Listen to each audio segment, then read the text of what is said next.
I guess we're live. We might actually be a few seconds early, but we're live. And I see a UDX member in here, UDX 435, Shadow Man. Good to see you here. Like to see those UDX members. Those are the CB radio guys from 390 Wagon Master. And he and I we're in each other's channels. That's pretty cool. One of So, these days, we're going to have to put your radio tower up. yeah, we'll have to put my tower up again. I noticed it was out there. I noticed too, it's out there. When I was out there with we had a guy here working on our heater. And, yeah, I was looking at the top of the tower going, we got to put that up. Anyway, Kim, got a bunch of 7 p.m.s there. Yes, we do. Buddy Carfano, you get 4 points. Mark Sauvé, Lester LeSabre, Mexican Spec, Senior and Sons, Shadow Man. You all get 3 points for being here right on time. Dougster also gets 3. Luis gets 3. What about Gearhead? Or did you say Gearhead? If I didn't, then he still does. And Shadow Man? Welcome, everybody. There's a whole bunch of people here right on time. Thank you Cool. for being here on time. Johnny C., Crash Road Runner Garage, Colleen Tebow, you are all Man, also look at this. still in Johnny on the C. 3-point early. When we give out points when people do something that we like. And being on time, it just seems right. It's nice. Not everybody can do it, but I mean, we can reward it. Look at the because I'll color. have the points. Look at the color of our skin. Looks kind of like that car. Really? I look a little red. I look red. I look a little pale. But I had a car. I brought that on because I had a car very similar to that. Didn't have those wheels. A couple of little details, like mine didn't have stickers plastered all over it. But I had one of those. I put a 289 Ford in it, drove it around for about a year when I was 16, I guess. Bruce Woodhouse, you get 3 points. Model Building in Retirement is a first-time viewer. Welcome, everybody. Welcome in Model Building in Retirement. They have chosen to show up during the stream and watch our show. So now the pressure's on. We have to be entertaining for a change. You know, I hope you guys send in some good pictures. You have some good stories to share. I am Kim of Kim Fixes Things. I am co-host and studio engineer. I get to do all the fancy studio stuff because it is Tuesday night. I can make us big or little. We can travel through time to our dino room. And I can use, let's see, YouTube? No. I can use Marketplace and other such things. Yeah. There's Ormiga. Okay. You made that wagon. Yeah, the wagon's small. I can do things as the studio engineer, but I'm not really all that important. I'm here with Buff Del Campo, the namesake of your channel and your host tonight. And we will be here to entertain you. I am currently injured. My hand stings. Okay. I tore it up a little bit. You didn't like the short. When we videoed it like moments after the accident. I was worried you weren't allowed to show injuries and things. Well, there was some blood, but you had it all covered up, so it wasn't like a bloody injury. It was just like some drops. But I put it up anyway. Got a lot of comments, a lot of people concerned with you. Is it something you can show now? No. Oh, well. No, I mean, the one is torn to ribbons. Oh, well, no, And, show it the way it is right now. Because No. it's a garage. It's still, I thought she used proper bandages, No. but it's still a garage bandage. No, I'm afraid to take the bandages off. Oh, don't take because it off. No, just show the It bandages. continues to leak. Just show the I bandages. have leaks. I'm leaking fluids. So, you just put a patch on there and pretend like it didn't happen for a couple days till the scariness is over, and then I'll get it cleaned up. She told me last night after we got home and she cleaned it all up, she told me it was not bad enough to get stitches in it. So, No, stitches wouldn't work. well, It's it's nothing like an super abrasive. deep. It's abrasive thing. It's just a bunch of little cuts, and I don't want to talk about it because it's scary. But it's nothing super deep. I can move my fingers. It's just uncomfortable and yucky. Okay, moving on. Senior and Sons. That's Mike Slater. He says it's been 3 days and I uploaded 3 shorts, one I've gotta each go watch day. it. Okay, after we're done here, Thank you for the advice, my friend. You are welcome. I watched. I have to remember that. You did a video. I saw you riding around in your car, and then I saw a short with you going down a drag strip, and I guess I didn't see the rest yet. But congratulations! A lot of the people in our chat are also YouTube entertainers or content creators, and we like to give people shout outs when they are making content because we want to see other people succeed. Because honestly, you know, we are a tiny drop in the ocean of what is YouTube, and your success will not interfere with ours at all. So if we can help to be a stage for you to grow on, obviously we don't want you to spam the chat, but tell us about your things. And that's one of the themes of every week is send us pictures of your project or tell us about your new stuff. I am missing all kinds of chats from people, so we will move forward. But guys, if you're not subscribed to Senior and Sons channel, And please, Mexican Spec put up. Mexican Spec, our moderator, thank you, Mexican Spec. You are a pro. Has put up a link. Check them out. Give them some support and encourage them to continue with their content creator journey. Buff Del Campo cannot injure me. I'm tough. He wouldn't even try it. I want to come back to the VW thing, but before I do, it'll probably disappear up there. I just got to remember it, and I don't always remember well. Okay, we have a wood stove in the shop, and we kind of watch it. We don't want a big old overfire and too much fire. Oh, yeah. But we got to keep it warm enough, so we got to mess with it a little bit. I was over there messing with it. Kim was over on the grinder taking some paint off a piece of used metal because we use used metal. So I hear the grinder running. It's running. She's doing something, and I'm over there looking at the fire. And I hear the grinder go, and it comes back up. I swear it slowed down. And I'm like, it did. I'm like, that didn't sound good. I stand up and look over there, and Wasn't good. she's like, oh, making noise. Yeah. And I go, you okay? You okay? And she goes, no. No. So she had some water and stuff. She started cleaning up, and we don't have water in the shop other than we take jugs of water up there. So I don't know. She was cleaning or something. Then I went over there and helped her take some clean paper towels and some tape and wrap her hand up. And I said, we're going home. You need to wash that properly and put good bandage on it. It was at that moment she knew she had muffed up. And she did not argue with me, which is unusual. I just sat there and leaked and she goes, as little as possible. She goes, yeah, we got to go home. So we shut everything down. I unplugged everything before we leave. So kind of made a cruise through the shop, make sure everything's unplugged. Make sure the fire's under control and close that up. Nothing around the firebox. And off we went. And Kim went up there a while later because it's so cold. We've been trying to keep at least some fire going in that thing. You have to. Otherwise, everything in there freezes and then you're done until the weather warms up. Well, not till spring, but till it goes above freezing. We're not supposed to go above freezing for a while. So really, we have to keep it going continuous. We got a week of below freezing temperatures. If you let the shop freeze, it takes 3 days of continuous fire to warm it back up. And during that time, it's so cold that you can't really get any work done. And we did get a lot done before I injured my hand. So, yeah, we're working on that trailing edge of the cab, and it's looking so good. And I want to be out there, but right now I just need to rest and heal for just a couple days. It's not like severe, but like if I start bending my fingers, it just... anyways, that's all as much as I want to talk about it. If we can, we're going to limit it. We're just going to... I'm so glad that we're here on our Tuesday night stream where it's warm inside. Our central heating furnace has been repaired. It's not perfect, but it definitely comes on and will bring the house up to temperature, which is A1 good when it's so cold outside. And it did not cost horrifically.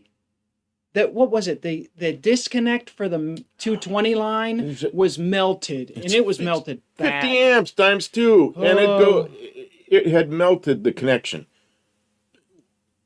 We had a code on there, but the code, like a lot of times, things with codes don't tell you exactly what's wrong. Whatever's wrong caused problems that caused the code.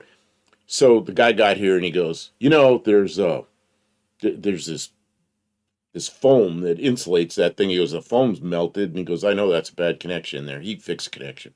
Furnace works. So Yeah, he was on the ball and he found the real he didn't just start replacing parts. He pulled out the melted connector. So anyways, that's really good because it's been weeks that we've been using space heaters, which is not really safe. What's wrong? I just need to just keep going. I need to. Okay. Oh, And, this is the bad. Oh, it's not working? Well, the wheel doesn't wheel. Oh, it doesn't wheel anymore. I hadn't noticed that yet. I'll have to go get you another mouse. Oh, it'll break loose in a second here. I want to see who it was. Somebody from down under asked about the Volkswagen thing. Who was it asked that? Oh, you are getting it to scroll somehow. Slimo, I think. Okay, scroll it back. It was Slimo. So that's what we got. Let's get on with the show. Enough talking about my pesky injury. I was in the Air Force in 1973. I was in school up in. Got a thing if you ain't got that swing. Thank you, Gearhead. I was in the Air Force in 1973 in school, kind of the beginning of my Air Force career, like really beginning. And there's a credit union there, and out in front of the credit union, they had one of these things sitting there. It's the first one I ever saw, and I had to go over there and look at it. And yeah, we got that thing, and they were around for a while, and then I don't know, they started crash testing things, and that wasn't doing well with the crash testing. Was the story I heard? I don't know, but after a while, it was no longer. You know, we had it for no longer a thing. Several years. Yeah, it was no longer a thing. But yeah, that's the one we had. And I know ones from other countries. And the original Kuba wagon looked similar, but it was different. Yeah, this was just a I didn't realize it was a 4-door vehicle. Yeah. And I didn't know they made a 4-door. I thought it was all, it was just like the Bug, a 2-door. That's pretty neat. And I think it was a Type 1 engine in the back, like a 1600 or something. I don't know. That's what I thought. Those were not something that we had up in Pittsburgh, and I presume it was because of the age that they weren't around anymore, because there were still Bugs around, but these were not around at all. Mexican Spec says it was sold for 2 years, so it was. Is that all the longer they were around? So it was, 73, 4, 5 probably. Okay. So it came out like, man, I was there in Illinois. It was the first one I saw, and that would have been like July or August of 73. So that could have even been a 74 model, late 73 model. I don't know. Kevin's here. Welcome in, Kevin. But, so 2 years, whatever that turns out to be. And Dougster, and, I don't know. I guess Dougster's already here. So, yeah, we got a pretty good group of people here tonight. Yeah, thanks everybody for I don't know. So Is Kiwi on tonight? Is Kiwi feeling better? I'm going to take this away. I saw him working on a Mustang, so he must be working a little bit. I'm going to take this away. Olive is here. Can you just rolling in? Time to start a wood stove. Yes, absolutely. Make it go like this. We already saw this picture. I know that was my lead-in picture. Okay, good job. I just haven't started grabbing pictures from my. And tonight's topic, of course, obviously, we like to see what you are doing. So send us your project or your favorite car for this week or something that's going on at your place. Your cat pictures. I don't care. Cat pictures. Whatever you like. Picture of your fireplace. This time of year, fireplaces are good. Last week we got pictures of the burned out receptacle. I should have gotten pictures of the burned out receptacle of our own house, but we got one from someone's home. They had a burned up receptacle, and what's this? Oh, where is it? I saw something. Yes, Kevin, I got it. I just haven't gotten to it yet. But I got a lot of email to get through. Mexican so it won't all be in the right order. Yours might come up later, might come up sooner. I don't know. Depends on what I pick out first. Oh, really? I don't do anything in order. Squirrel. I just do it. Whatever is the shiniest thing right in front of us at the moment is what we'll look at. Mexican Spec wants you to define the one that got away. Is it a car you had and sold, or a car you didn't buy but should have? Yeah. Yes. It's one of those things. Yes. I think it might be different for everyone, so I tell us had the story. I had one of these, this station wagon, not this one, and it got away because I sold it. I don't, Somebody wants at Dougster. at the time that was like a $30 car, and I put an engine in. 30. Well, actually, mine I paid $20 for it at a Cadillac dealership. This car here. It was in the back of the lot, and I went inside, and it's an old-fashioned dealership that had like room for 3 cars on a little used car lot, and this thing was sitting way in the back. It was probably all worn out. And I went in there and said, "Hey, that 56 Ford, how much you want for it?" And the guy says, "You don't want that. It has a bad engine." I go, "Yeah, I think I do want it." I said, "Can I look at it?" And so we went out there, and it had a 312 Y block in it, big hole in the side of the block, and ripped hole. Mexican Spec says, thanks for clearing that up. A hole ripped in the oil pan. And I said, "How much do you want for it?" And this, Cadillac salesman, he goes, "Oh, like Sonny, how about $30? So I open up my wallet, and I don't have $30. So I go, "I've got 20." And he laughs. He goes, "Okay, you can have it for $20. So we went inside, and he signed the registration, did whatever he had to do. I got a tow truck and hauled it over where I lived. So I went from there. And I had a Mustang, 65 Mustang, that was smashed in the front end, looked like it hit a bridge abutment. It even bent some of the stuff on the front of the engine that I had to replace. But the engine was good. So I put a 289 C4 in it, drove it around. And this is my first engine swap. So, fun project. Vintage Adventurers here. Gobi Queso is here. Welcome in. Oh man, there's so much talkings. I can't follow so it. much talking. I can't. Yeah, that's okay. I Well, can't just follow. hit some of them. I don't know. It gets sometimes I can't read all of them. I just apologize and read some of them. So once bought a car and the price was $250. When it started and had a hole and piston, the seller says, "How about 200?" 69 Ford XL sports roof with 429. Oh man. Yeah, that engine though was a really good engine. Just fix it. I don't know if you fixed it or not, but 69 429 that's what I got the heads from for my 72 Torino, and that's what brought the compression up to like 205 pounds per cylinder. Pretty nice stuff.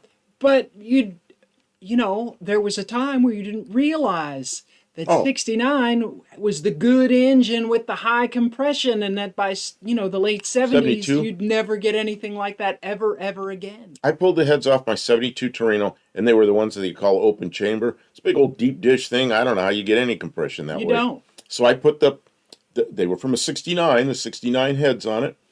I put a cam in it, put the timing chain and gears from a 69, which advanced the cam 6 degrees, recurved the distributor, kind of a hillbilly tune-up, and man, did that thing come alive. Oh, and put an intake with the carburetor I wanted on it. And yeah, there's only a 320 horsepower version of the 2-barrel, which was fine with me. Yeah, but it still has a good heads. Yeah, but that's okay. 320 horsepower is okay. A big old car like that. Okay. So okay, what? I gotta start downloading pictures. Okay. He's downloading pictures, your pictures. And if you'd like to send pictures to Buff Del Campo, you can send them to buffdelcampo@gmail.com, and he'll get them live. Well, the first he may one not I look have, at them instantly, but he'll get them. first one I have is from Faith, but actually I think it's from last week, but it probably came in right at the end of the show. Okay. So I'm going to look to see if I see at least one cat picture in there. Okay, I can close this. Oh, Kim, I'm trying to do this fast. Oh, you're fine. Guys, if you are watching after the show, it's a lot more fun if you're able to watch the chat replay. Now, sometimes YouTube doesn't make the chat replay available on all platforms, and sometimes it's not available the first day. Yeah, or it's available the sometimes next day. two. Oh, really? Sometimes it takes a little while. But if you are able, the show is more fun with the chat replay because people are making all these interesting comments that I'm reading that I can't read it all. It goes by so fast. But we make friends and we get to know each other and we find out what's going on with our friends. Senior Sons before it disappears because it's cruising along pretty quickly there. Says I bought a 67 Cougar in front of an abandoned restaurant. It didn't run, so I tinkered with it, got it running. After an hour or two, Big Ben came out and gave me my money back and said, leave.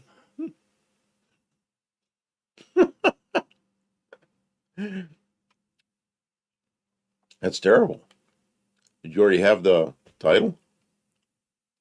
I would have stuck the title in my pocket as fast as I could. Try to take it from me. I'll call the cops. Of course, then it probably will. Yeah, probably wouldn't worth screwing with. So this is Faith. Rob's Rods is here. Welcome in, Rob. This is Faith and somebody. Hi, Faith. And her kitty. And a cat. Devil kitty. And then let's see if I can bring up the next one because there are a couple of them here. Actually, it's quite a few, but I'm just gonna. There. That cat looks mad. It looks like you're taking a picture of me. What is that thing? What is that thing you're pointing at me? Okay, I gotta get to download more pictures. Anyways, watch with the chat replay, although we will try to read the names of people when we're reading their comments so you can follow along with some of the conversations, and we will try not to get, we'll try and keep it entertaining, even for people who cannot watch live, because it seems like only about a third of our current audience is watching the show live, that's awesome. I'm so happy that there's people that can come around and watch somewhat because we do most of our content live. And so there's some people who enjoy coming around later on and watching after the fact. So thank you. That's good. That's good. The way you zoomed that in just perfectly. I'm trying. Buddy Carfano sent this in. Apparently, Chevy. A 67 Chevy got away from him. 67 is my favorite Chevy pickup. I like that body style. And it's the one year that had the small window. After this, 68 and later, they all had giant windows that covered up. That was the whole back panel there. Which at the time I liked when it, because it was bigger. But then some years went by, and because that was 1 year, and I think the small one looks better, I really like the 67. And you let it get away. It's the kind of stuff I let get away. It's like, man. Yeah, Luis knew what it was, 67. There are a lot of lurkers here. Yeah, there's a lot of people who are now watching on their television, like a Roku TV or something like that, or some other device, and participating in the chat is not very convenient. So we say welcome into them. I'm going to award everyone who's watching live but unable to chat comfortably 2 points. You get 2 points. I'm going to try to bring this up. You have points. Don't get greedy. Buddy Carfano sent this in. I'm interested in the car. I'm going to show it, but it's got some advertising on it. So not a sponsor. I'm not going to leave it up there very long, but you can comment on it. It's that thing. Yeah, that would be bad to get away. Yeah. And it's going away because You think it's a V6? Oh, I would hope not. I mean, most of those cars were V6s, weren't they? Well, the see, V8 it's got those vents on the side, which would indicate it's a Z28, and it says Z28 on it, and it says Z28 on the grill and on the side, so I'm assuming it is. The blue decals are so good. It's gone. Well, I don't want to leave that. See, Hippie Long says Fire Stick. See, watch YouTube on Fire Stick.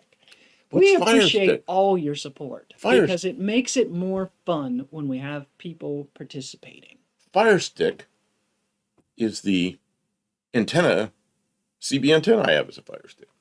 Okay. Anyway. I remember watching the Herbie movies as a kid. That made me want a Volkswagen Bug so bad. I really wanted one of those cars.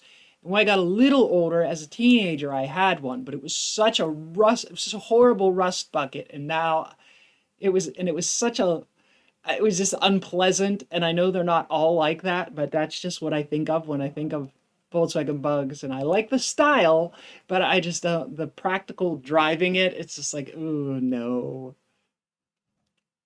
Most Camaros were V8 cars, says Mexican Spec. All right, 305s, because everybody hates the 305s, apparently. I remember in that era, performance is all sort of going downhill, and it was, I knew people who just got a brand new car. I knew a guy, his grandmother had a Monte Carlo with a 454 in it, and he bought a Nova that was a couple of years newer that had a, I don't know, some small block in it.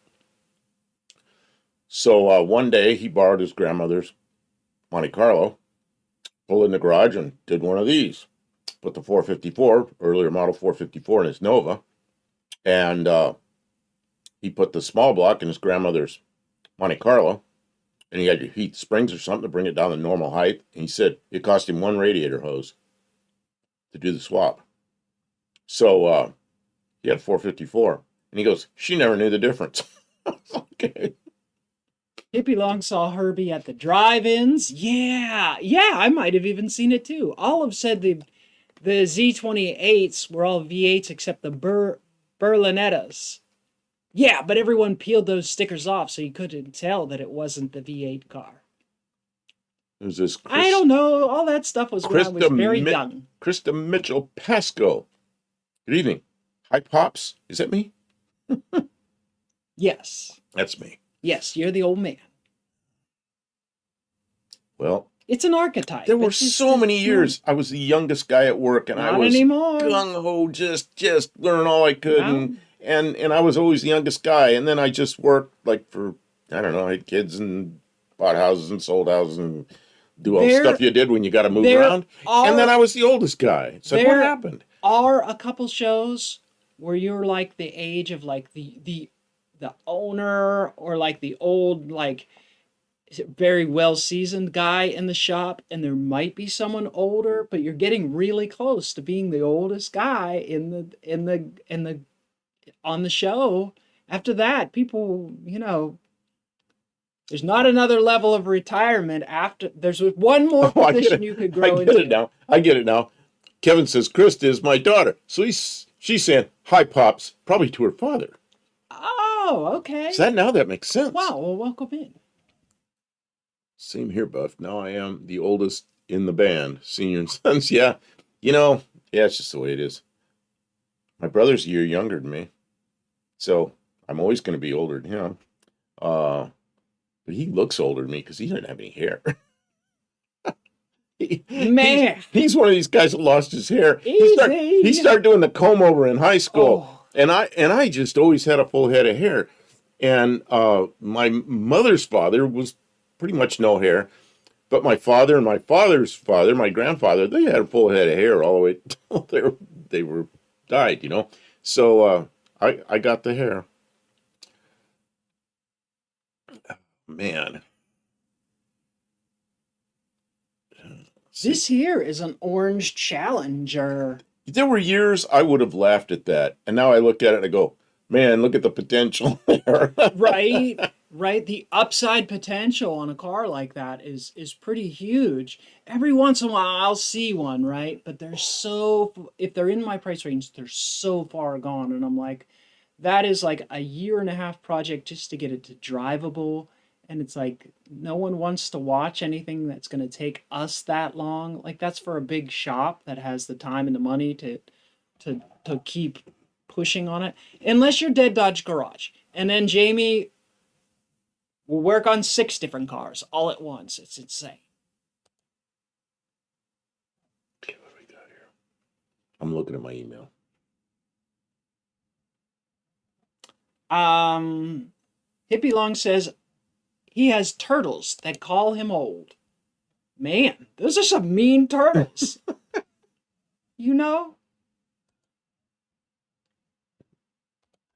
Kevin Smith.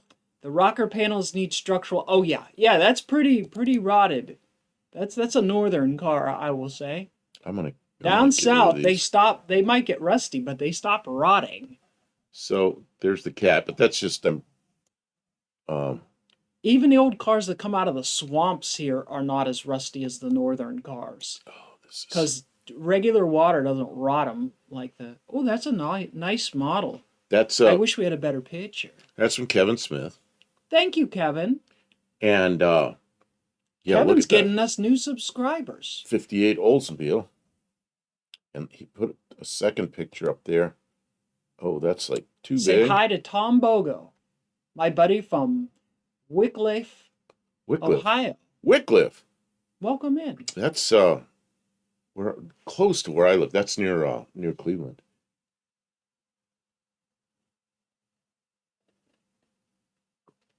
Oh man, whew, that's cold. I always have these drinks that are soft drinks, and I put them in the refrigerator. So I went to get one before the show, and I forgot to put any in there. They're all warm, but I had a big old iced tea, one of these guys, in there. So that's good. That's a good choice. Poured it in the glass. Man, is that cold. It's freezing outside. So I don't know if I need a cold drink. It's good. Tom Otis, owner of Oldsmobile with the sad story. Let me go back to the email. Dougster reminds us that Kev is a ninja of model building. Yeah, we do have some people from the model building group that come in and hang out. Welcome to them. Hippie Long says right now you can get metal to make a 65 through 69 Mustang, a factory fastback, and it's about $6,000. I mean, if that's your dream car, then there's $6,000. I've noticed that you can also get the there's more pictures. the first gen Bronco. You can get a whole body that resembles a first gen Bronco. First gen Broncos I think are it's like about that. $14,000. Brand new metal, the whole thing. I think you have to. I don't think it comes with like axles or any drivetrain though. Okay, this is the sad And story. 69 Camaros, says Gearhead. Yep. Okay, from Kevin Smith. There's more to that email, and the more to that email is. Oh, I should have done that way. Let's see if it'll do this way. Maybe I can do it this way. This is, you're gonna have to zoom out there. Okay, I will zoom. That model. This is the real car. I'm going to get my coffee. I'll be right. I want you to stick around for this. You tell the story to them. I'm listening. This is the real car that the model was made from. And there it is.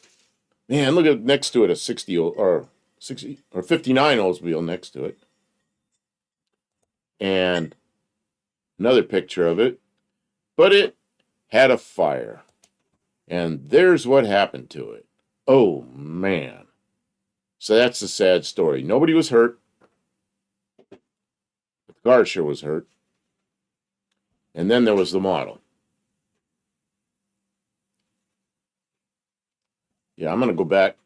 Instead of showing the mess, we'll go back to when it was nice. Okay, so I'm going to show it again because Kim didn't get to see. See this car right here? Yeah. That's what the model was built of, but there was a fire, and oh no. And this is what happened. That is a sad story. And nobody got hurt, but the car got hurt, obviously. Was that Scotty Kilmer's house? Oh, Scotty Kilmer, I guess. He has a house here, but he has one up in New England somewhere. And he had a fire. I don't know if you saw his video or not, but half his garage burned. Not half, but one whole wall, and it went up into the rafters. And he got out there with a hose and aggressively went after it and got it most of the way out before the fire department got there. I don't know who Scotty Kilmer is. He's a YouTube person. So he's a YouTube person. So anyway, yeah, he's actually grateful that the whole house didn't burn down. So Kevin Smith says the model survived. The model survived. Well, that's important. Okay, so I'm going to try to find my cursor again and go to more emails.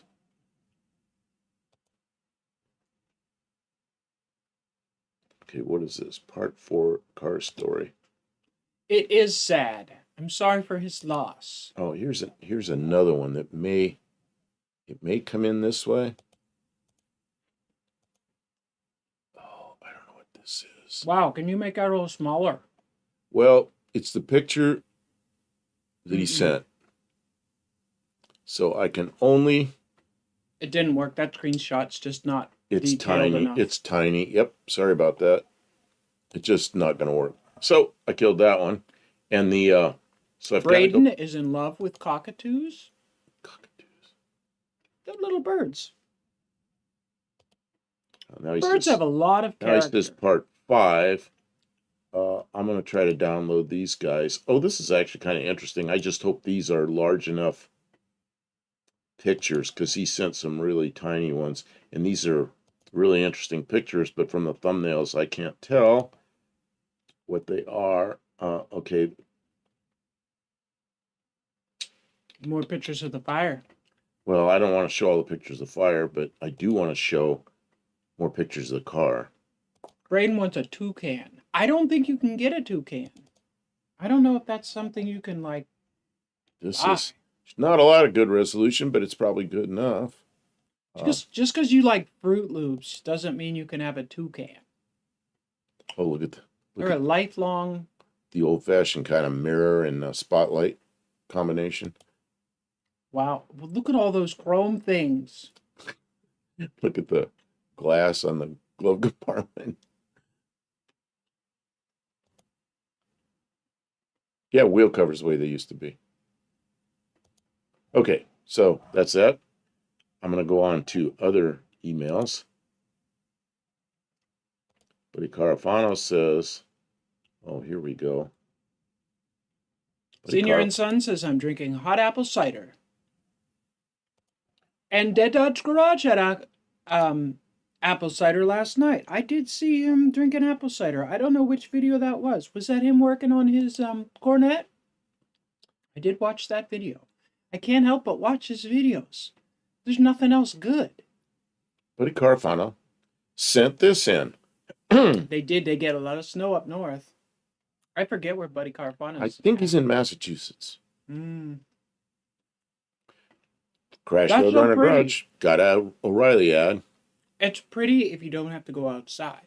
Like if you can go outside, take the picture, and then go back in, it's very pretty. If you have to go to work in that, not so good. That's what I always just laugh at. Is people go, I love the seasons, I love the snow and everything, and the man of the house is out there digging and digging and digging, trying to get the wife's car out of the driveway. I did plumbing. I was always on. You were on out the there road. in it. Sometimes a couple hours a day, I was driving around in the snow. Thawing pipes. When it's super, super cold, that's when all the calls come in for frozen pipes. Drafty old Pittsburgh houses, and you're crawling in people's attics or basements. Or one time I was on a plumbing call, and people couldn't get water. And I went outside and looked because I couldn't get water in at the meter. I went outside and looked, and under their back porch, like their back deck, the dog was out there digging and dug up the water line. And so it was an exposed copper water line, and So it froze froze. solid. The dog caused the frozen. The dog dug up the water line, and it froze. Luckily, it didn't break. So we warmed it up and covered it with dirt, and the water came back on. They were lucky.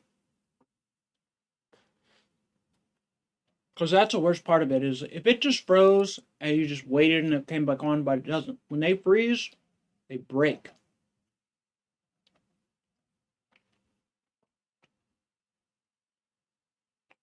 Snowy days seem nicer in New England. And down here it's usually wet and miserable, says Olive. You know, in South Dakota, the water, it was water, but it was snow. The snow was very powdery. It was so powdery, so cold, you couldn't pack a snowball. It'd just fall apart. But the further south you go, like when I lived in Ohio, it was much wetter. And in Maryland, it was just like slop, and you could pack a snowball like hard as a rock. But yeah, the colder it is, the more powdery and the easier it is to deal with. I have to turn my phone ringer off because I have to. Because it's ringing. Who's ringing me? The license plate says I love bacon, and Kevin Smith says I have plenty of bacon. Well, all right then. Okay. And Dougster likes Jamie as well. Says he's a talented wrench and musician. Yes, and he's got all the cool cars to work on. Wow. Vintage Adventurer says Jamie drank the cider in his Sunday video too. Yeah, he was live and he played a guitar. But Jamie is very successful. We don't hardly even have to plug for him because I think anybody who... I'm working on some pictures here. I'm sorry that I'm not Okay. paying attention. If you can handle that, I am kind of listening, but I'm I will trying try. to manipulate some files around here that I want to show, and it's just Gearhead said maybe the raccoon had her, and that he was talking in regard to I guess someone knew someone who had a raccoon. I had a friend who had a pet raccoon, domesticated pet raccoon too. I don't think you're allowed to like buy, sell, or trade fix this. in raccoons. They are considered wild animals, but I guess you can domesticate them if you get them as tiny No. little things. I have a pop-up. I'm sorry, I'm trying to move some files around so I can show pictures. And I got a pop-up that has no way to close it. The only way to get rid of the pop-up is to start some stupid tour. Can you? I tried that. That doesn't work. Oh, you have failed. So, Locked in. Hold all the buttons and restart. I don't know. It's a virus, people. Okay, I'm gonna close That's that. like when your virus protection won't let you get rid of it. Like it just keeps reinstalling itself. That's called a worm, and that's a certain kind of virus too. It's okay, we're just gonna get rid of that. I'm gonna try some other Hippie way. Long says, by the way, Jamie did acknowledge our Ute build. I mentioned it on his show. Well, that's cool. I know Tony did as well. And I'm hope that we can do good enough that it's worthy of the chatter. And you guys shouldn't be out there plugging our show, but thank you. But don't be too much of a pest, okay? Because we're just doing our thing out there. We appreciate all of the support that we get from people. Oh, I feel very scattered. Let's see what we can do. Sometimes things have just been made so difficult.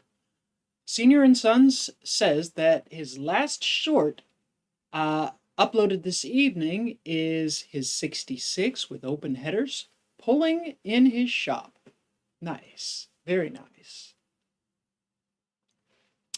We got to meet Jamie this year at the No Name Nationals event, and he was very busy, and we didn't want to pester him too much, but he was a lot of fun.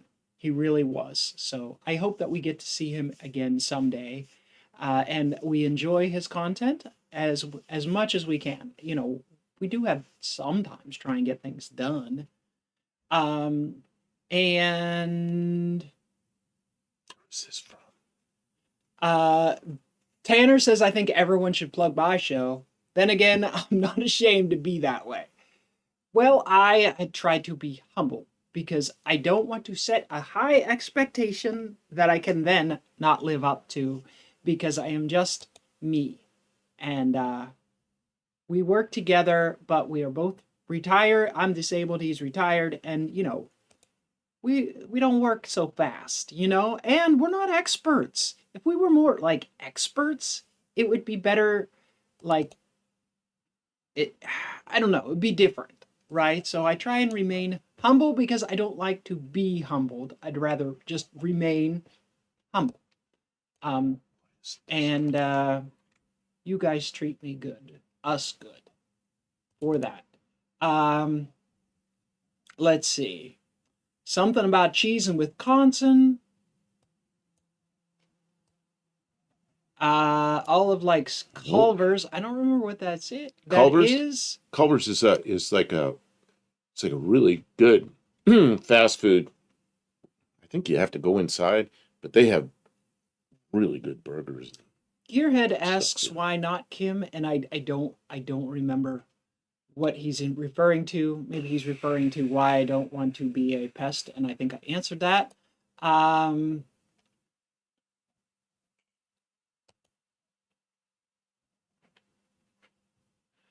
Blue trying Grit here. Garage says someone hit the like button. It's on 13, and that is bad luck. There, it's good. There, it's fixed. Okay. Okay, Blue Grit sent pictures, Okay. but he sent them to my phone. Please don't do that again. But he said it was the only way he could do it. So I had to move them from my phone, email them to myself. I wondered Then where you were at. I was going through this whole thing, and then there was a pop-up on top of it. And it was really hard to get rid of the pop-up, but I got through it. Please don't do that again. But I want to show the pictures. So, Dougster has a favorite new brewing in New Galrus, Wisconsin. Spotted Cow and Totally Naked. And that's a beer brand. Very neat. Oh, why does the back of this car look sort of like a hearse? well, can you scroll down so we're Current? current? Yeah, because we're nowhere near man. current. Okay. I'm sorry. If I missed your chat, you Yeah, may 'cause want it to all repeat yourself rolled by. at some point. See, Ray's here now, and John Wilburn's here as well. John Welcome Wilburn's here. Yeah, this is really cool. Well, Culver's does have drive-throughs often, but backed up with ice cream crowd. See, because I've gone into Culver's, and they were a friend of mine says, "Let's go to Culver's," and I was like, "All right, what's that?" We were in Phoenix, Arizona, and we went into Culver's. It's like, oh man, this is really good, you know. So not a sponsor. So I do go occasionally. Why not? We have one here. They're sponsor if they pay us, and they don't even know They about don't. us. So anyway, there's one in Clarksville. We need to go there sometimes, but we don't go out to eat much. Oh, it's a Lotus Europa and the engine bay's in the back. Thank you, Olive. That thing's really tiny. It must come up to about where my waist is. You know, they're really low. Oh, that would have been fun when I was young. Like if you're in a Ford GT40, which is 40 inches off the ground, you're probably looking down at this guy. Dougster says that car looks like it's doing 100 miles per hour when it's sitting still. Those are fiberglass. They're pretty cool cars. But here's the next picture. Oh no. This is where it was. Oh no. So a big warehouse fire. So yeah. Oh no. So anyway, the first picture was better. Fiberglass cars don't do well with heat. None of them cars do well with heat. So, Gearheads, it's not a place you want to eat all the time. Cholesterol. Oh yeah, cholesterol's bad. Yeah, I mean, there's things that'll kill me faster than the cholesterol. But yeah, you're right. But you know, the amount we go out to eat is we don't go out very often unless somebody takes us out. My youngest son shows up. He always takes me out to eat. Kim goes occasionally, but he's usually just the two of us. And it was pretty cool because he's got a really good job. He's got himself a good education, good job, does well. And he'll take me out to eat, and he'll grab the check. And I'll go, wait a minute, you know? And he goes, no, you fed me for a lot of years. He goes, I'm getting this. And he always says that. It's like, okay, thanks. I'll take that. So, yeah, and he takes me to good places, so that's pretty cool. So let's see here. I'm going to get back to my email, but Kim's not here, so I'm going to get back to the chat, and then I'll get to the email. I'll place you 1-8. Oh, no, yeah, oh, no, that's right. That's worse than I thought, says Gearhead. Senior says, okay, I remember this fire. Seen it on for A-bodies only. Wow, so it's, man. And Ray says, I wish I could find pictures of the only car I regretted selling. 38 Master Deluxe two-door. Camaro front stub, probably like subframe. Okay, TA rear and 402 big block Chevy. Well, that sounds like a pretty good thing. What's your friend have? The one that moved from Pittsburgh out to Oregon or Washington or wherever it was. She had some kind of a car. Jawbreaker. Some kind of a car on a Chevy pickup frame. Yeah. It's like a 38 Oldsmobile or something. I'm trying to remember what it was. But it's a similar kind of thing, you know. Yeah, it was pretty wild.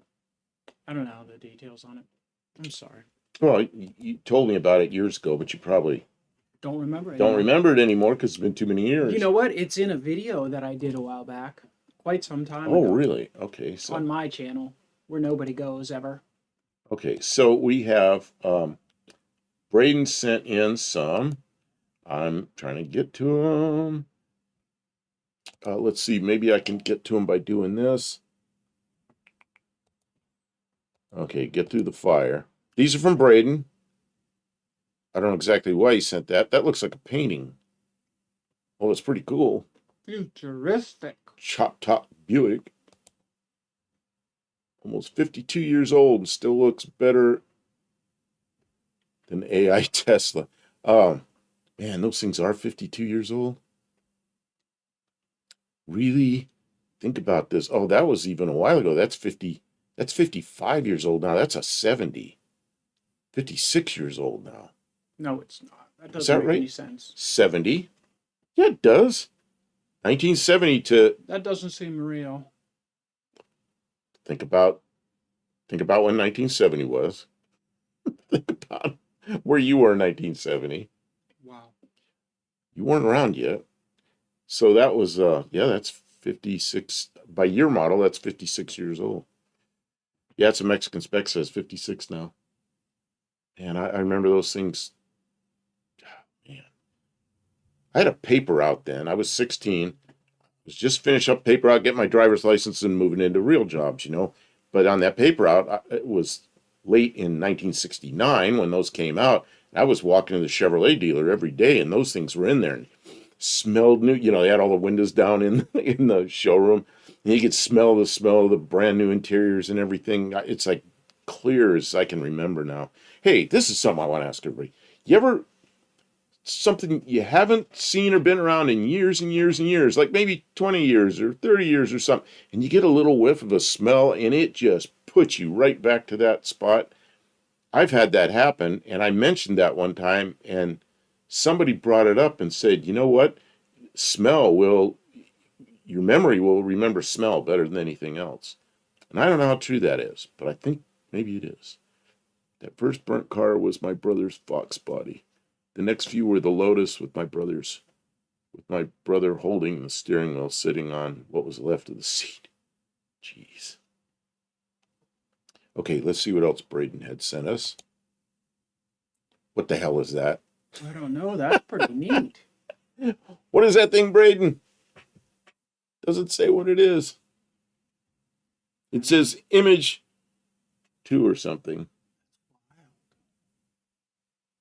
It says image 2. I have no idea what it is. Never seen one of those.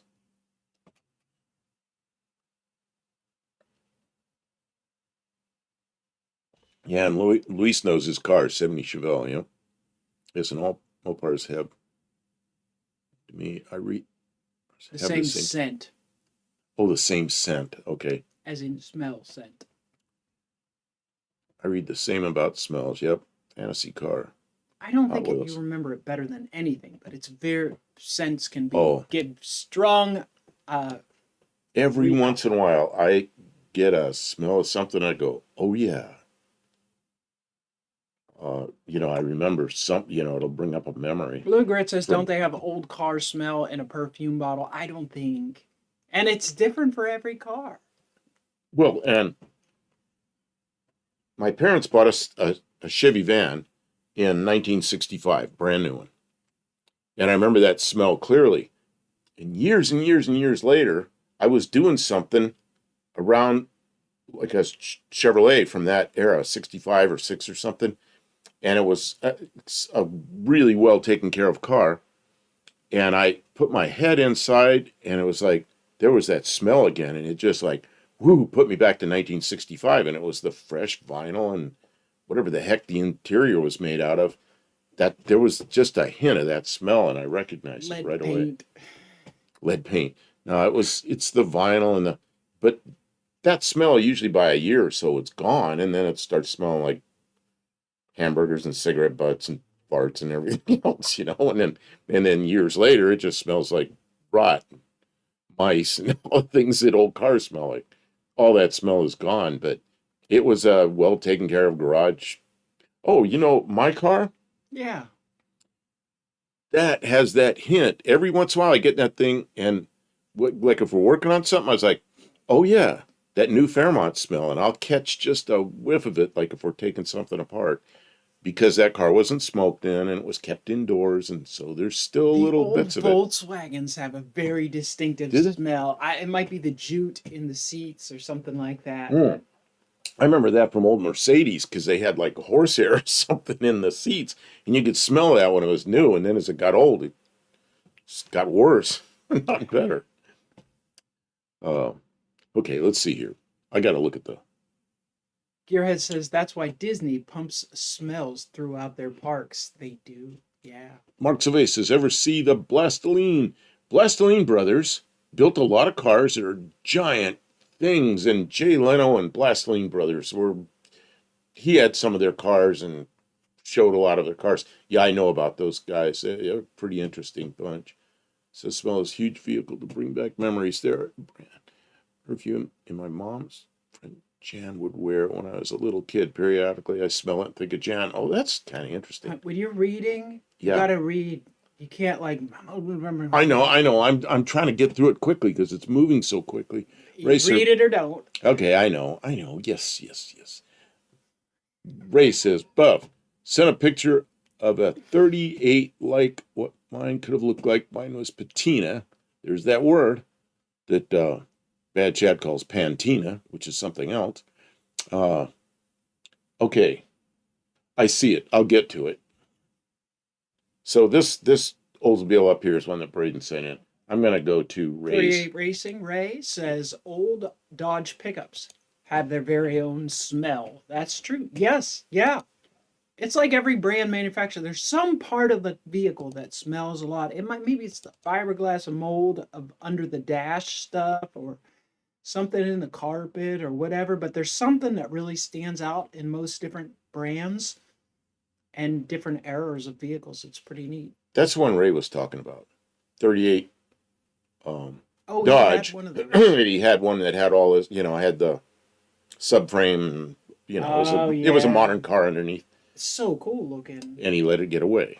Yeah, well, it's hard to keep everything all the time. I always think about all the cars I let get away, and it's always like, man, I wish I would have kept that. I wish I would have kept that. And then Kim will remind me. She goes, and where were you going to keep those when you moved all over the country? Good chasing jobs.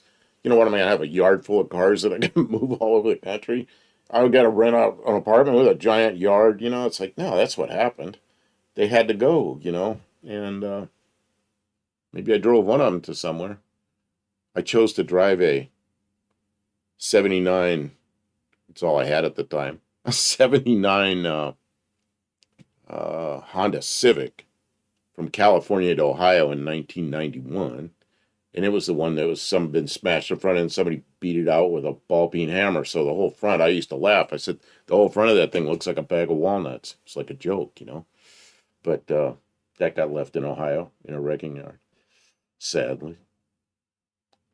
Because it really wasn't that bad. And it ran great. Buddy Caravano says, same when you hear an old song on the radio. You go back in time. Yeah. Sometimes I say that about my 66 Dart. I tell people it's a time machine because you sit in it or you look at it and it takes you to a different place, right? A lot of people, it does. They look at the car, they sit in the car and they're like, oh, I remember these. Or my uncle had one of these. It takes them to some place. It's a very distinctive moment in their mind that they would never think of until the car is there, and now it takes them there. And that's one of the really great things about classic automobiles is they speak to people. It's pretty neat. This is from Mexican Spec. Oh, is that a beautiful car?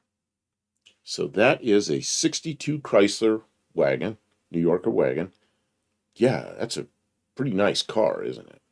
Looks like it did. Looks like it's new. Do you have that? Is that for sale down there? Or is it just a picture you sent?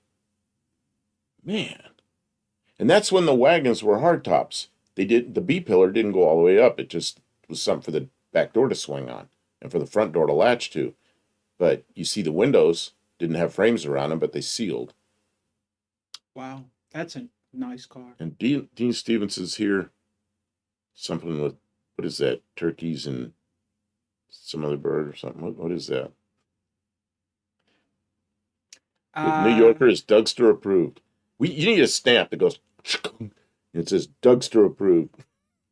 That way. Yeah. We need an animation that you see the Oh. stamp go boom on. And I was just talking about it. I hadn't seen the picture yet, but there's that B pillar that the back door swings on and the front door latches to, but it doesn't go all the way up to the roof. It looks cool. Wow. Must be a lot of structure that like spreads under the seat that holds that pillar when the door's open. Well, see, keep it the- from sagging. The four-door sedans are the same, but the ones like this, they didn't call them sedans. They called them hardtops. Now, hardtop, Mexican Specs is in a dual air, front and rear. Wow. I remember cars like that. Dean Stevenson says, moving for Thanksgiving to Awesome Eagles. Okay. That's what that meant. Senior since I drove a 68 Monaco from LA, California to Dover, Florida when I was 15 with my grandmother in the passenger seat. Dover, Florida is where we picked strawberries. I loved that 383 car. So you drove there on a permit? That's really fun. 15 years old driving that kind of distance. I didn't get to do that. I would have loved to have done that. So anyway, just looking at that picture, I like it. Man. And that's also kind of an odd instrument panel. And at the time, I didn't know if I liked it. It's one of those, I don't know. I think I like it. I don't know if I like it because it's got this dome that kind of comes out at you. But now I'm sure I like it. It looks like a spaceship.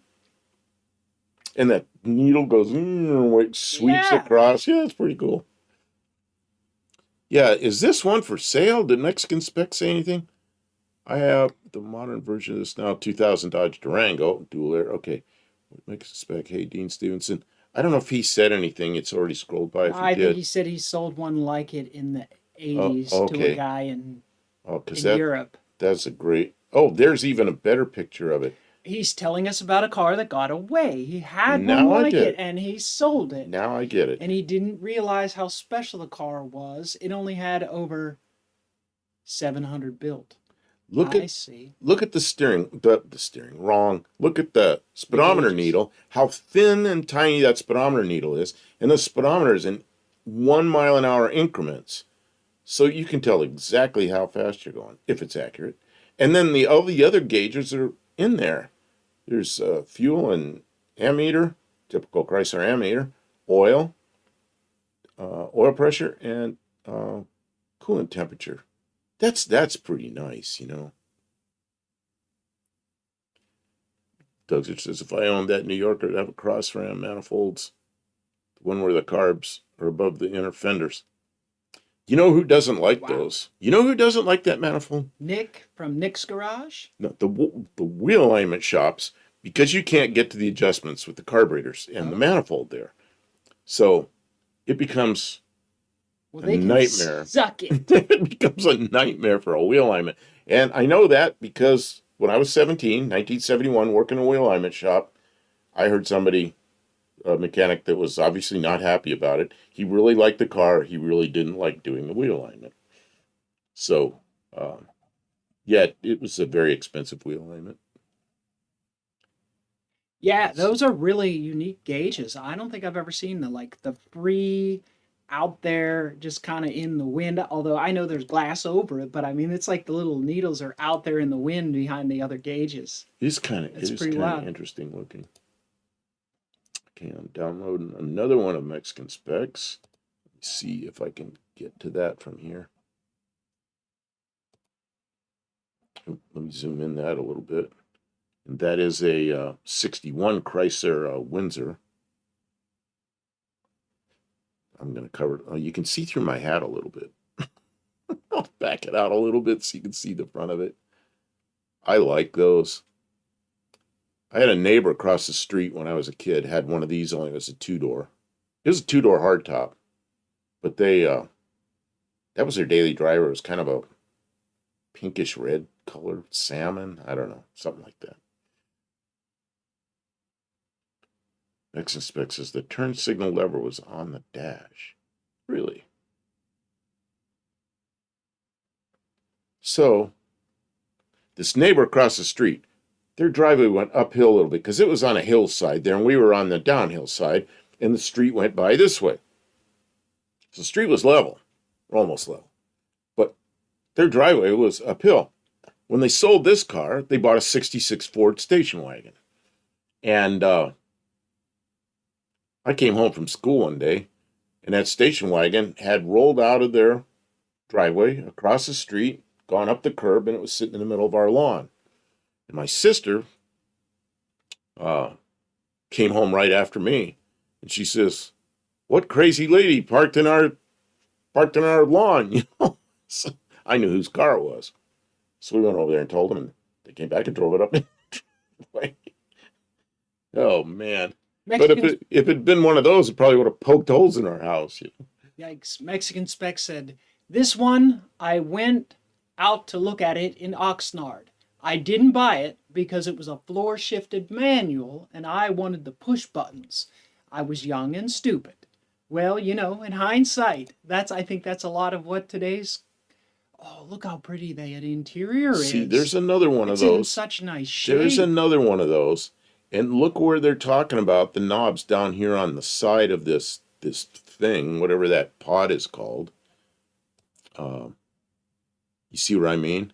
And he was talking about the turn signals being there, so maybe that's what that is the turn signals. I never knew that. You know, I probably drove a couple of these, like, probably didn't drive them very far, like moved around the parking lot of the wheel alignment shop, something like that. I did brakes, so I don't know, I may have driven one around the block, because we'd go out and drive just a little bit, just seat the brakes in and everything, and make sure everything was working, but I don't remember how the turn signals work. It's Senior and Sons got a Gemini commercial, and Dougster got an Tennis USA ad. Sorry about the advertisements, folks, but thank you for enduring them because our advertisers pay for all of the kilobits. We're streaming at 7,000 kilobits per second, and that costs money, and I don't have no money. Internet, do you have any money for all them kilobits? Nope. He says. So the advertisers are paying for that. If you got an advertisement, tell us about it, and I will award you points. You get 2 points for those advertisements. If you tell us about an advertisement and I don't see it and don't read it, you still get the 2 points for telling us. Thank you. He says, Mexican Spec says the turn signals were under the transmission push buttons, which I've got right above our head there. But zoomed in on it a bit. Oh, I see. What is it? The round knob? You turn it or no? It it's probably this lever right there. I'm guessing. See it? Right there? I see it. Looks like it slides left and right. Because I'm thinking that's usually the park. That's the lever usually. The buttons select everything, and then you push a lever for park. So I assumed that was park, but maybe I'm wrong. I don't know. I'm interested to see what Mexican Spec says. Either. Oh, who's there? Who says, "Yay, Mrs. Spec"? Who's host is a Quebec French profanity. Oh, Max of a Dean Stevenson bingo. Okay, my aunt is in Toronto. She uses it. This car had no park buff. Only the Valiant had the park that year. Okay. Because I remember, like, the 63 Plymouth I had a lever that moved up and down for park, and then it had push buttons for neutral, drive, low, and reverse. But the park wasn't a button, it was a lever. That steering column and gauge cluster setup is amazing. I've never seen that. Isn't that cool? It looks like a spaceship. Well, back then, I didn't know if I liked it, because it looked really weird. But now I like it, you know? It's like, okay, so there's that. Okay, I got to download more pictures. I'll zoom that in a bit. I'm sorry that I'm missing so many comments. I'm kind of glancing. I just can't read it all tonight, guys. Thank you for being here, though, and participating. Oh, everybody left. Oh yeah, all of a sudden the viewer dropped way down. You know what I noticed? You're not being interesting enough. You know Nobody what I likes noticed? us anymore. You know what I noticed? What's that? I'm going to tell you something. After Like when an I hour. was watching Dougster, What's that? I was also working on a thumbnail. And when I was working on the thumbnail, I got two screens. So there's Dougster, and I can hear him talking. They're going on and on. I'm working on my thumbnail over here. But when I click on the thumbnail to work on it, it would look like I left Dougster. And when I came back and I clicked on Dougster's so I could make a comment, then I was shown as being part of Dougster's show. So people could be looking at more than one thing, and then our count drops way down. That's a possibility. Well, I don't know. often multitask when I'm listening to live streams. Blue Grit asks, was there a band clamp around the drive shaft or something odd like that for park? I know a lot of them had a drum brake on the back of the transmission. Drum brake on the back of the transmission. Was there? And if you used that brake when you were going real fast, it'd break the drive shaft. So you had to be careful with that.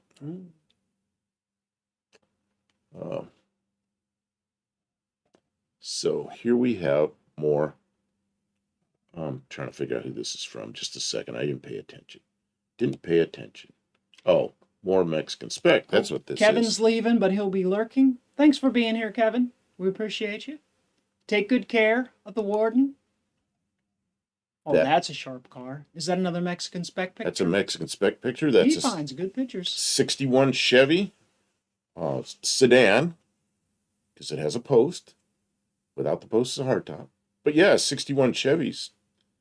I don't know which one that is yet. We'll have to see if there's a picture of the back. Then we'll know if it's an Impala or a Bel Air or whatever. It is a Bel Air. One thing I can read it, but the other reason, it has two lights. It has a red light and a backup light, so it's a Bel Air. If it just has two red lights, it's probably a Biscayne. And if it has three across the back, red, white, red, it would be a Impala. Olive says she is back. It took a while to get a draft going on the wood stove, the tall flue. Yeah, you got to get making some heat, or else the smoke just comes right out of it. I understand. Welcome back. We're looking at pictures, the ones that got away. We're looking at some of Mexican Spec's cars that he looked at or owned and sold right now. And he's got some nice pictures of some cars that you'd wish you'd had. My tea ran out. I need to pour more tea. The Biscay had two red, I guess he's talking about lights. That's correct. And he says, mine wasn't this nice, but it also got away. Man. Yeah, the Biscayne was the low trim level. Bel Air was the middle one, and Impala was the top of the line. Mexican Spec also had said that his was a 6-cylinder 3-speed, but it was the 2-door. Yeah, they would have been very, but you'd have had to take care of it for all that time. And you probably had to drive it all that time, too. And you just can't keep everything. And care and feeding is expensive, too. And there's the risks. We saw pictures of fires, and stuff can get damaged in accidents. Or, there's no guarantee that if you had tried to keep it, that it would have kept. So, don't be too hard on yourself. Because you just never know. I think the next one was sent in by Braden. It should be this. Are you sure it's low enough? I mean... Where's the back tires? The front bumper isn't anywhere near the ground. Oh, it is kind of near. It is pretty darn close. But then the skirts and the back bumper, man. Although I'm not sure that car's drivable. But what is that, a 37? Is that a 37 Chevy? I think it's 37 Chevy. Mm-hmm. Somebody that's a Chevy person will know, but I think that's what it is. The grill and the headlights kind of give it away, I think. Okay. Who's sending these crazy pictures in? Braden. These are cars that got away from you. You be happy this got away from you. Whoops. That's beyond repair. That got away from somebody. What the heck is this? That looks like storage. Mine storage.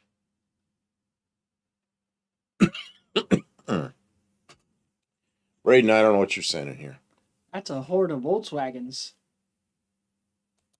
Oh, Volkswagens. you That's meant Cadillac Ranch. Cadillac Ranch or something similar. Yeah, it sure looks like Cadillac Ranch. Yeah, it is. Those are Cadillacs. Look at the where the taillights were. You can see those are Cadillacs.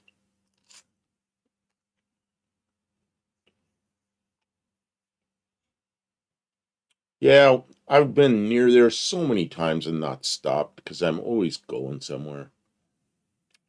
Get to actually see Cadillac Ranch. Okay, let's see here. Hippie Long sent some. I got to download these for some reason there. Oh, and Hippie Long, I checked your tracking number earlier today, and it had gone past Aurora, Colorado. He watches it every couple hours. He checks on the It's mail. not every couple of hours. It's once a day, and I check it because I want to make sure it's really moving, not parked somewhere or not lost. See, I worked logistics for a while, and when I worked logistics, I had to know where everything was all the time. It was military stuff. I ran a logistics hub for a couple of years that was, if you can believe this, all the Navy stuff, aviation stuff in Afghanistan. And yeah, I know Afghanistan's a landlocked country. What are these sailors doing out here? But they had a presence out there with military aircraft. And if some boss called me up and goes, "Where's this, whatever the part is," because somebody's screaming for it, I had to know where it was. And I had to know how to find it real quick. So I was real good at tracking stuff. So I still kind of do that. It's one of those things that you kind of get used to doing. Okay, Hippie Long. Well, look at that. Is that a 70 or is that a 69? I don't know what it is. Where is it? You could have bought one of those brand new. I don't know with what money. That is a 70. 70 Cougar.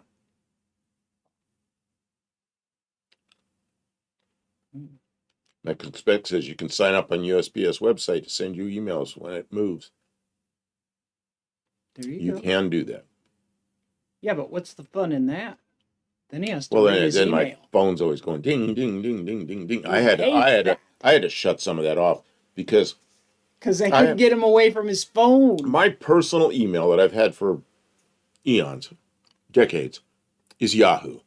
And the reason I keep it is because I order stuff and I use that email address. So, of course, every spammer in the world knows about that email address. And when Yahoo came out with their new mail, about 3-4 weeks ago, they changed some of the preferences. And one of them was every email goes to my phone, including every last spam message, which is like 100 of them a day. So it was like, oh man, that phone wouldn't leave me alone. It was really difficult to clear it all up. So I went in there and took the time to figure out how to change the preferences. So now the only thing that comes in there is like email from my brother or something. Mexican Spec is shouting at you. He says, "Side marker lights, Buff. You can't mistake the two." Aren't you embarrassed? Aren't you ashamed? Can't mistake the two what? Side marker lights. Well, it's a 70. If it was a 69, it'd still have side marker lights. I don't know. If it's a 68, it would still have side Mexican marker Spec lights. is shouting, so he must know something. Well, that body style all had side marker lights. So, it's a 70. Gearhead said he was testing it in a warehouse parking lot, and when it got wild, before he could get it back, he ran under a 53-foot trailer, slid the trailer 15 feet. Oh my God. Well, that's got to be a bad day. And he was testing it. You mean like before you bought it? Or testing it was yours? And here's a 69 Firebird. Also, I believe from who's this from? Blue Grit said some of those Cougar Eliminators came with the Boss 302 engine. Darn few. 302? That's a little engine. The Boss 302 had like heads like a 351 Cleveland. They were fast. Oh, with the ports the size of... Yeah, size you can put your arm through. Size of a butter dish. Oh, butter dish. Mexican Spec says 70 Ford side marker lights were unique. You know this. Yeah, I'm trying to remember exactly we what know the it now. I'm trying to remember exactly what the 69s look like. See, You that's that forget era. something? That's that era where Mexican Spec knows every detail.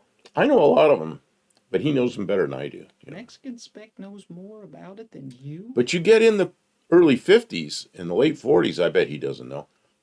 Tell me, Mexican Spec, tell me a quick way. Let's see if he knows this. A quick way to tell a 49 Ford from a 50 Ford. There's two ways that are really fast. 49 and 50, they look almost identical. There's two ways, really quick, that you can tell the difference. Hippie Long says, my dad would not loan me $600, so I missed out on the Trans Am because the motor was blown. The 66 Cyclone, I got overbid by $250. Man. I had my 64 Ford, and on the same lot where I bought the 64 Ford, like 6 months later, there was a black 63 Dodge, two-door hardtop, 383 four-speed, beautiful car, black interior and everything. It was $700. I think it was $699 or $695, something like, basically $600. And I wanted that thing. I was 16, so I tell my father about it. He goes, "Why would you want a car that's a year older? Don't buy an older car, buy a newer car." And I'm like, "No, you don't understand, you know." But he, yeah, I would have had to borrow some money. He's like, "No." No. Twinbrook Acres is here, says, greetings, first time here. This looks like my kind of place. Welcome in. New people are always welcome. A lot of the names of people in here also have YouTube channels and live streams and stuff like that. So if you stick around and you can see the chat, you'll probably get to know some really cool car people and CB radio people and model car people. And we are live every Tuesday night, but we're also live later in the night on Thursdays and Saturdays, where we'll be working from the shop instead of doing the picture stream. Well, So, tonight, glad you found us. Tuesday nights, we do photos that Picture show. that viewers Magic. send in. So, can you, for all the new people in here, can you put up the email address? Oh yeah. And then they can click on it and send in pictures of their Yes. Because we are interactive. Now, here's the deal. Every week we have like a theme. It might be a year of car, it might be a kind of car, it might be something. This week's is cars that got away from us. Either you didn't buy it when you should have, or you sold it and you shouldn't have, or whatever. But we don't restrict it to that. If you got a project going right now, send in pictures of your project. If you got pictures of yourself standing in front of the car, or standing with your cat or something, send them in. Or your garage. It's all interesting. So. Blue Grit says, sorry, my buttons are sticking. You know what, I spilled all that coffee on my mouse last week. It's all sticky. It doesn't. I'm like, click, click, click, click, click, click. And then it brings up menus that I don't want. Oh, Twinbrook says, oops. I'll try to come back next week. It's already past my bedtime. Well, I'm sorry. Yeah, I don't know where you are and what time zone you're in. You know, our lives on Thursday and Saturday are quite a bit later. They're 3 hours later than this. But we'll be in the shop on those 2 nights. Cutting, welding, grinding, doing full custom kind of car. We try to, every couple of weeks, I try and compile some long form videos together, and I cut out a lot of the fluff, and I just, show what we're doing in the shop.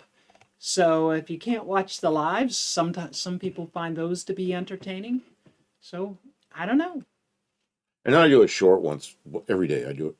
I miss a day now and then. But yeah, basically, but I don't like your shorts. You don't like my shorts. You didn't like your short this week because she chopped her hand up on a. She did. She abraded her hand on a wire wheel. I'm bleeding all over the place. He's like, "Here, I got to do a short." I'm like, "I don't want a short." No, it isn't that bad. Well, go home. I'm bleeding. Because you washed it out and we taped it up and put something on it and then I did the short. I didn't do it while you're standing there cut wide open waiting for me to do some kind of medical work. So, yeah. Carry me home. I'm hurt. Who's the person? Who's the person that's always asking, quick, do a short. Hurry up, do a short. And she's the one short. always doing that. And last night I did it to her. Twin Brooks is in New Hampshire, but hits the hay early. I see. understand. It's Well, and it's an okay. hour later there than it is here. We're in Central Time. We're in Tennessee. So it is right now. It is 8:24, so it's 9:24 there. We understand. I give you permission to stay up late on Tuesday nights if you want to watch the show live. Somebody, The old cheek poker. It was the cheek poker. It got me. It does. I use it quite a bit. So like every once in a while, it gets slick on me. And it's like, ow. that's short. Got some comments. One of the comments wanted to know if you were my daughter or my wife. And I put, not my daughter. She'll be here and alive. So then that leaves it up to you to address that if you want to. But whoever that person is may be in here and alive because I left that there for them. So we are close friends. He hasn't proposed yet.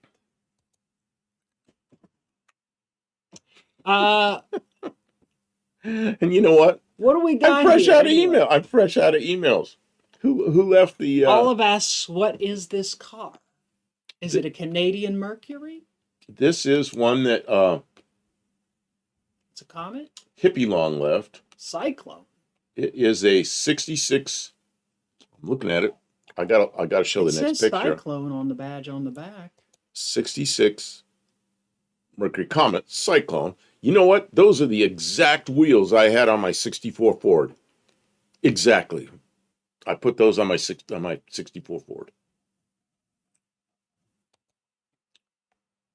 Yeah, I like that. I like that '66 Comet. And the Cyclone was the high performance, one with the hood scoops and the, probably had a 390 in it or something. I don't know. There's the high performance version of it.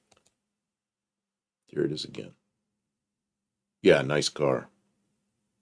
I can't believe it's been that long. Mariposa McNabb is here. Welcome in. And then Were you here before? I did not see your name tonight. Blue Grit says we are each other's caretakers. What a team. Yeah, we are a team. Absolutely, we are a team. Caretaker? Sometimes I feel like a caretaker. and Hippie Long sent this in. Other times I'm just a bitch. And this, you're right, the 70, that's a 70 Cougar. And the side marker lights are, what do you call it? Recessed. That's the word. Recessed. Oh, I had forgotten that. Mexican Spec says, you know that, Buff. Well, maybe I do, but it's not a detail I remembered very well. The last Obviously. thing I heard was Kim doesn't like Buff's shorts. She doesn't like my shorts. Shorts. How do you even know if I wear shorts? You know what? We have been doing YouTube shorts every day for a year and a 2 half. years. 2 years? We started doing that when John Wilburn, Well, that was in the summer, so it might be. it's the summer before the 2024 It's been a long time. No Name Nationals. So that was, what? Well, it'd be a year and a half. Some days we do Be a year and really. a half. Sometimes we do really good, right? We've got a couple in the bank. He's got them stored up for a week, and he's just putting them out every morning. Other times, no matter what I do, I can't get him to make a short, and then we're out there last minute. Oh, I need a short. I got to put it up. It's late. You guys have been there on lives where he's like, yeah, I got to put my short up. He's sitting there while we're on our live. He's supposed to be living, and instead he's trying to upload his short. Like, you're supposed to do that during your other time. It's a 1 minute short. Okay. Get it ready. And that makes me mad. I don't like that. Okay, this is a picture sent in It's very short.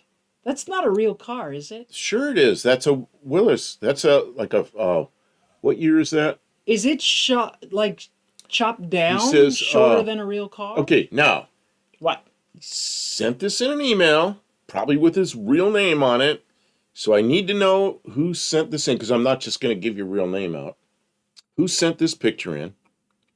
We'll move on. They'll tell us. They'll tell us. So anyway, it's Senior Son says it's a 41. I couldn't remember what year that is, but Mark Sauvé said, my late friend and his brother ran an NHRA stock with a Cyclone. It had a teardrop hood scoop on it. That's a cool memory, Mark. Yeah, you remember those teardrop? Do you remember those? I know what they are, They're yeah. pointed in the front and they're round in the back. They got a Yeah. couple openings. I had one of those in my 56 Ford. Not because I needed the room in there, because when you're 16 or 17 years old, you think it looks cool. So that was that pinkish looking station wagon I had. I had one of those hoods on it for a while, and then I took it back off because it was too stupid looking. Don't worry, Buff, you forgot more than what we know. Oh, man. Get me talking about what I really know about, man, there was a whole story I was thinking about today, and it's like, I can't tell that story. It's like airplane stuff from test site. Glenn Nickerson asks Twin Brook Acres, where in New Hampshire? Because Oh. they are on the seacoast. Let me see something here. Wow. I guess that when you're on the coast, you don't usually get the snow. I bet they didn't get the snow. So They got a lot of snow up north. I know who this picture's from What? now. It's from Glenn Nickerson because there's some hint to it here in his name. So this car is from Glenn Nickerson. Okay. Is I there any think. story about it, or is it just the It one says, that got away? "Hey, Buff and Kim, yes. the car I built in my early 20s with a friend and still have. Will be Wow, our it 40th. didn't get away. Will be our 40th anniversary next year. So this is one that didn't get away. That's great to That's see. pretty cool. Thank you for sending us a. That's a super cool So that- little car. That hits like kind of our theme, which is cars that got away, but it didn't. And also, what I encourage is sending pictures of your current cars. We always want to see people's rides. So this is that's really. But when good. we ask for viewer rides, like we just get like 2 pictures, or Mexican Spec sends some pictures, and we don't get enough pictures to do the show. So we've taken to doing a topic or a discussion point, and it seems to work really well. So we appreciate so many people are participating in sending emails every week. And we appreciate that people take the time. They know they're going to be here, and they send just some pictures, and we can talk about it. And yeah, it's fun. I don't know what the heck we would talk about. Did you otherwise. get Twin Brook Acres? I did. Okay, because I was reading and swapping around, and you were talking. I wasn't understanding everything you said. I'm sorry. This is sent in by Buddy Carfano. I don't know what the reason is for this. Did one of these get away from you? Say the little baby Eldorado, which were nice cars, but they were very, very, very small compared to the Eldorado, the previous Eldorado. Can you believe that's considered very, very small? Well, it was. That's not a huge. Well, I guess by today's standards, it's a huge car, but by then the front end is very big. They don't make them with big front ends like that anymore. There was the original Eldorado, which is like 69-ish, and then there was the mid-70s Eldorado, which is enough to make the Earth spin out of balance. And then this one came out, which was the downsized one, which is quite small compared to the second gen. This is a third gen. Glenn said it's snowing pretty good up there, and got 6 inches down here too soon. Oh, I know it's really cold here. We could get snow, but I don't think we're supposed to. But you know what? It was snowing just north of us. Last night I looked at the radar, and like here we are, and here's the snow. I was like, ooh, that was close. Buddy Carfano says he's glad to get rid of the Caddy. The 4100 motor was junk. Man, I had to fix a lot of those. And then GM, Cadillac, had these pills that they had coolant leaking inside the block so the coolant would get in the oil. And, of course, GM didn't want to replace all those engines. They'd have to redesign the engine because they all had the problem. They had these chunks of, like, bars leak that would they were round pills. And they would just fit into the radiator where the radiator cap was. And there was a little package of those pills, and you're supposed to stick them in there. And then that was supposed to keep that from happening. I guess it worked. But, man, and that wasn't the only problem they had. Let's see here. Oh, yeah, he says glad to get rid of. Okay, let's see here. Twin Brook says it looks like it's close to a foot. Wow. I got to click on this, see what it is. That's part of why I moved to Tennessee, because I put up with that stuff through my working years. Many years of working outside or driving in that stuff whenever it came down. Braden sent me a bunch of pictures. I don't know why. Peppers? Spicy peppers? And telling what the capsaicin levels are of all these peppers. I'm not sure that fits in our picture show at all. Might be interesting. I got them here, but I'm probably not going to show. Let's see here. Buddy Carafano says, teardrop. What is this? Oh, he's showing a picture of one of these scoops. Remember these things? That's the teardrop scoop? Yeah, I had one of those on my 56 Ford for a while. He's on the ball. He's doing better than me. That's my job. I'm supposed to bring up pictures of things that we talk about. I'm sorry. Buddy Carafano comes up with stuff I can't type. quickly. My fingers are all messed up. Tonight, I was a little bit late getting the thumbnail up. Not real late, but it was only about 3 hours before the show, and I usually go about 6 or 7 hours. So I put the thumbnail up, and I'm not quite getting up from my seat. Buddy Carafano pops up, like 1 minute after, maybe not even a minute after I put it up. He was there already. Yeah. So now Lester LeSabre says he has about 4 inches of snow where he is. Yikes. So what, Braden? You sent me more of these. What are you doing? Maybe he's sending the wrong person. Are you sure this was for me? It's like, it's a whole nother email full of... Maybe he's suggesting a topic for next week. A topic for, what, Spicy peppers? Foods. Spicy peppers? No. This is automotive. That's a one spicy meatball. This is automotive channel. Senior says, my friend had one, and my date and I rode in the back seat, and I'm only 5'8". I see, but it was small back then. Well, what I'll do, because he thought of sending it in, I'll at least put one of them up so we can all have a laugh. Gearhead says it's a terrible knockoff of the shaker. So this is what Braden sent it in. Thank you. Thank you, Braden. I appreciate his participation. I know, it's just, that's an odd thing for an automotive channel. You don't like... Can you put that stuff in a gas tank and will the car go faster? Yes. I don't know. Yes, that's actually what they use to raise the octane of pump gas. Or if you eat it while you're driving, will your foot go down on the gas pedal harder? This is as hot as Buff Del Campo goes. Go back! Go back! See my hand? I'll go back. Hang on. Now we got to have fun with it. This. He likes the yellow hot peppers as long as they're not too hot. Cayenne. Nothing. Cayenne's a bit. No, it's too hot. No, he coughs and goes, ugh. Habaneros, they're a bit much.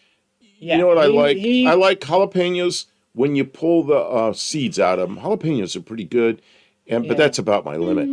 Poblano? Oh man, those are good. And then what are the ones? He's a mild pepper kind of guy. I worked Buttonitis. I worked in Arizona. Buttonitis, me? So now Braden's got us on a whole nother subject. Uh-oh. He's working in Arizona, right on the Mexican border. Yuma, Arizona, right there, So lots of Mexican people that lived on, families are on both sides of the border, some U.S. citizens, some Mexican citizens. But I dealt with a lot of these people that were of Mexican descent. A lot of them eat stuff like this. And they used to make a thing they called cueritos. That's what they called them. And they were white peppers that had cream cheese and shrimp in them, and it was wrapped up with bacon or something. Oh my God, were those things good. And so they'd make those things. So one time, this woman that's working behind the desk, she's a receptionist, I asked her, I said, how do you make what kind of peppers you use for the cueritos? And she goes, I can't believe you say that. That's like a racial slur against white people. I said, I don't care. I want to know how to make them, And she couldn't believe I was using that word. I don't know. But I think it means some kind of white pepper. So I want to know, what kind of peppers? Is it listed in there? I don't know what they are. They're like a white pepper. There's that slight green tinge to it. And some of them are hot and some of them are not hot. But I can't get any of them here in Tennessee. In Arizona, they were in all the stores. So Gearhead says banana peppers. Buddy Carfano says he's on the bottom of the scale. No hot food. Olive uses lots of mild chilies for flavor and then punches it up with the Indian spices. Yeah, that sounds good. Mexican Spec asked, who watches First We Feast with the hot wing challenge? Have you ever watched that? I think I've watched that. Because it's white pepper is from white peppercorns, not peppers. Well, these are actually peppers. They're kind of I don't know. They're white. They're probably about peppers.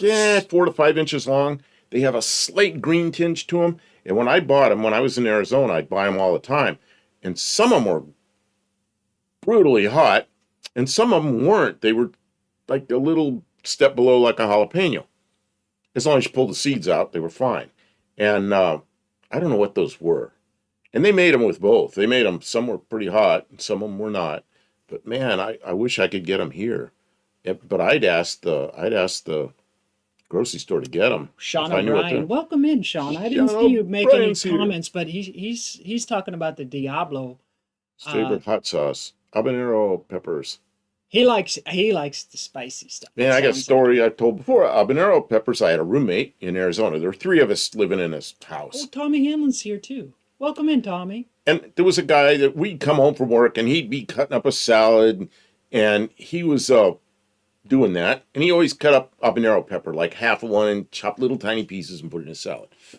And I'd make a salad. I'm sitting over there at the kitchen table eating, and with my laptop because I'm watching YouTube or something. And he's standing there, and he's leaning over, looking at the TV. He's got some kind of news going, and he's upset about what's going on, and he's got his hands not busy anymore, and he scratches his eye, and he puts habanero pepper juice in his eye. Well, that was an accident. He couldn't get it out. He ended up going to take a shower to get it out. So don't put hot pepper juice in your eye. So anyway, yeah. Pizza time. Braden likes the Carolina Reapers and ghost peppers. He's got ghost peppers. Taste for the spicy. Ghost pepper. All right. How are you doing with the emails tonight? Let me see what more emails came in, because we there a lot? Braden sent peppers in, and then I got carried away. Wasn't going to talk about peppers. That's all right. But I talked about peppers. It's our show. Buddy Carfano sent in one more. Let's see what we got here. We get to talking about. Oh, this is the original Cadillac Eldorado. There's the Cadillac-y. That's the original Eldorado. My little baby. That's the first gen. Then there was the second gen that was even bigger than this. I think this was the best one. It's always the first one that's the best one. And then the second gen was kind of big, bulbous, way bigger than this. And then the third gen was the small one. Sean O'Brien, where I am from, there's roughly a dozen seasoning. Okay, where I'm from, there are roughly a dozen seasoning companies. Louisiana. We have some Louisiana seasoning. I like the Cajun spices. They're yummy. You just got to use them. I've learned that judiciously. When I'm seasoning his food, I have to be. If I put it in early in the cooking, it mellows it out a lot, and he's fine with it. If I put it in late, he just coughs. He can't handle it. All I got to do is get one little piece in my throat. But when I crock pot the chicken, I use a lot of the Cajun seasoning because the crock pot's slow cook, and it gives it time to mellow it all out. And then he raves about how good it is. So I've learned. I learned how to feed you a little bit. It's okay if you don't like spicy. You know, some people, it's like a matter of pride that they'll eat the really spicy stuff. It's like, it's not a contest. Eat what you like.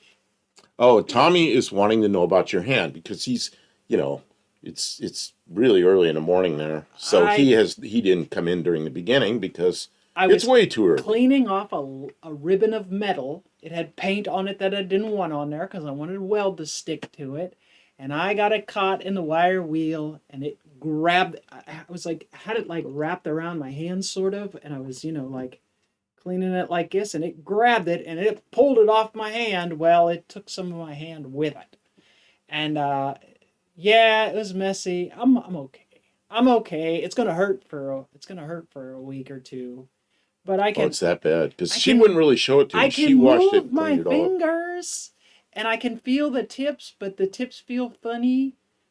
It'll be all right. It'll be all What is this? He says Baton Rouge flavor is better than New Orleans flavor. For your information, NOLA,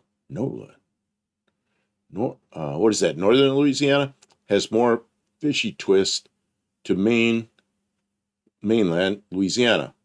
I have very good friends that live in Eunice, Louisiana, which is like what, like a third of the way up the state. And I go see them, and then they take me to New Orleans, and we go hang out there for a day or something, then go back to their house.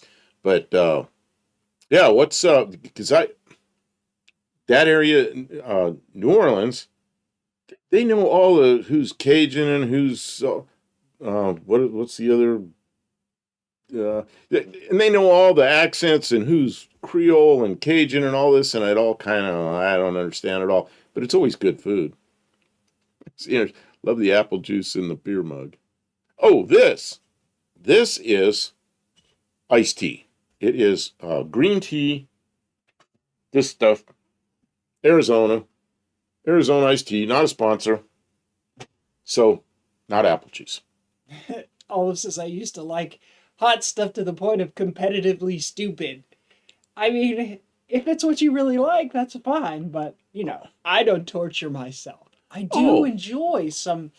I do enjoy the Indian spice up to a point where like your nose starts to run and stuff like that. Like I actually do like it to be that spicy a little bit, but like there's a very look at difficult this. line, and I'll say me, it depends on where you go. Anyways, Sean O'Brien, I what? forgot this. I completely forgot this. Maybe we did talk about it. I'm from Eunice. I remember talking about that with you, and we could have. Uh, Crater's Body Shop. I don't know. You ever heard of Crater's Body Shop? Not like a crater in the moon, like the craters probably spelled the French way. And yeah, a friend of mine had a body shop there for like probably 40 Cheers to years. iced tea. But he and I were in the Air Force together. We were both jet engine mechanics. Then he went in the body shop business. The guy does. I've seen his work. It's second to none. It's one of those places. But he's a year older than me, so he's kind of retired. Um, and he still does some work in the body shop, but I think he's mostly mostly not doing that. He's slowed down a bit, like happens when you're in your 70s. But still sounds the same on the phone. I talk to him sometimes. Um, I guess a 67 Eldorado got away from me in 1987 when it was stolen and they never found it. Oh man, Oh, man. sorry to hear that. That was a nice car. This, When I was a kid, that was just a big old boat. and Nobody then cared about them. But now looking back, it's a pretty nice car. Buddy Carfano. Oh, what did I do? Did you move that or did I? No, I put it up there, and Oh, just man. as I put it up, you changed the zoom. Okay. Buddy Carfano sent up The buttons are not ghost working so peppers. good. Ghosty So we're back on the ghost peppers. Ooh. But I'm going to get rid of the ghost peppers because I had enough pepper talk. Oh, we're back to this. That's a pretty nice car. So, Kim, whatever you were doing. What? Oh, Sean O'Brien, can you bring up the Green Hornet car? Oh, maybe that's what Kim's doing. And the Mexican spec says 1RVS613 was the license plate on it. Oh, how long do you think that was on there? An hour? Probably got thrown in a fire somewhere. Man. Green. This one. That's somewhere. Kim's trying to bring that up. There it is. They call it Black Beauty in the Green Hornet series. Look at the green headlights in that one picture. Well, that's so that it looks more green. More greener. It's a Chrysler Imperial? Yeah, and Senior says, great you keep up with good friends. You know what? The same bunch, although he wasn't a jet engine mechanic, but he and I were in school at the same time in the Air Force in 1973, is a guy that comes in here that's Inspector Bruce. Of course, now because of the handles, his name may be a little bit different. but I haven't seen him in here tonight. But Inspector Bruce and I were same thing. We were friends in the Air Force from 1973. I'm gonna do my one that got away. Although I have two ones that got away, cars that I really. One of them, Seth Rogen. Yes, he was in the Green Hornet movie. That is absolutely right. Web right. What happened? Oh, you're moving stuff around. Oh, I see. One of the first cars that I bought. I ended up buying Grill is ridiculous. I didn't want to say it, but I agree. a Sunbird. It was a piece of junk. But when I was out looking for cars, my friend went with me. And he really liked a Honda CRX. It was a nice car, and I would have preferred it over the Sunbird, but I think the Sunbird was like $500 less, and that was a lot of money. I told him, I don't have the money for the CRX. I'll have to wait. It'll take me 3 more months to buy a car if I have to save up. So I never got my Honda CRX. Honda's design studios at this period of time was in Long Beach, California, or somewhere right around there. I think they were in Long Beach, California. A friend of mine that sat next to me in high school, we were both in drafting class, and we were our 4th year of drafting, which they didn't know what to do with us, but we had enough of us to sign up, and they made the class for us because it was supposed to be up through drafting 1, 2, and 3, but we had drafting 4. So the instructor goes, I don't know what to do with you guys. Come up with a project and work on your project. So he did cars, I did cars, another friend did airplanes, another guy, most of them were drawn buildings and houses and stuff, architectural stuff. So this guy sitting next to me ended up going to the art center in Pasadena and ended up working for Saab for a while and then Honda. Most of his career he worked for Honda. He led the design team on this, on the first CRX, which is pretty interesting.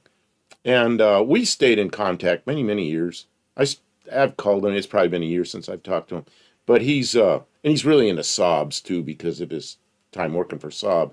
So yeah, it was pretty cool. He worked on this, led the design team on this, and then he also was on the team for what was the sports car? It looked like a Ferrari they did. The Acura. I forget what they called that thing. It's a little Acura, kind of looked like a Ferrari. He was on that design team too.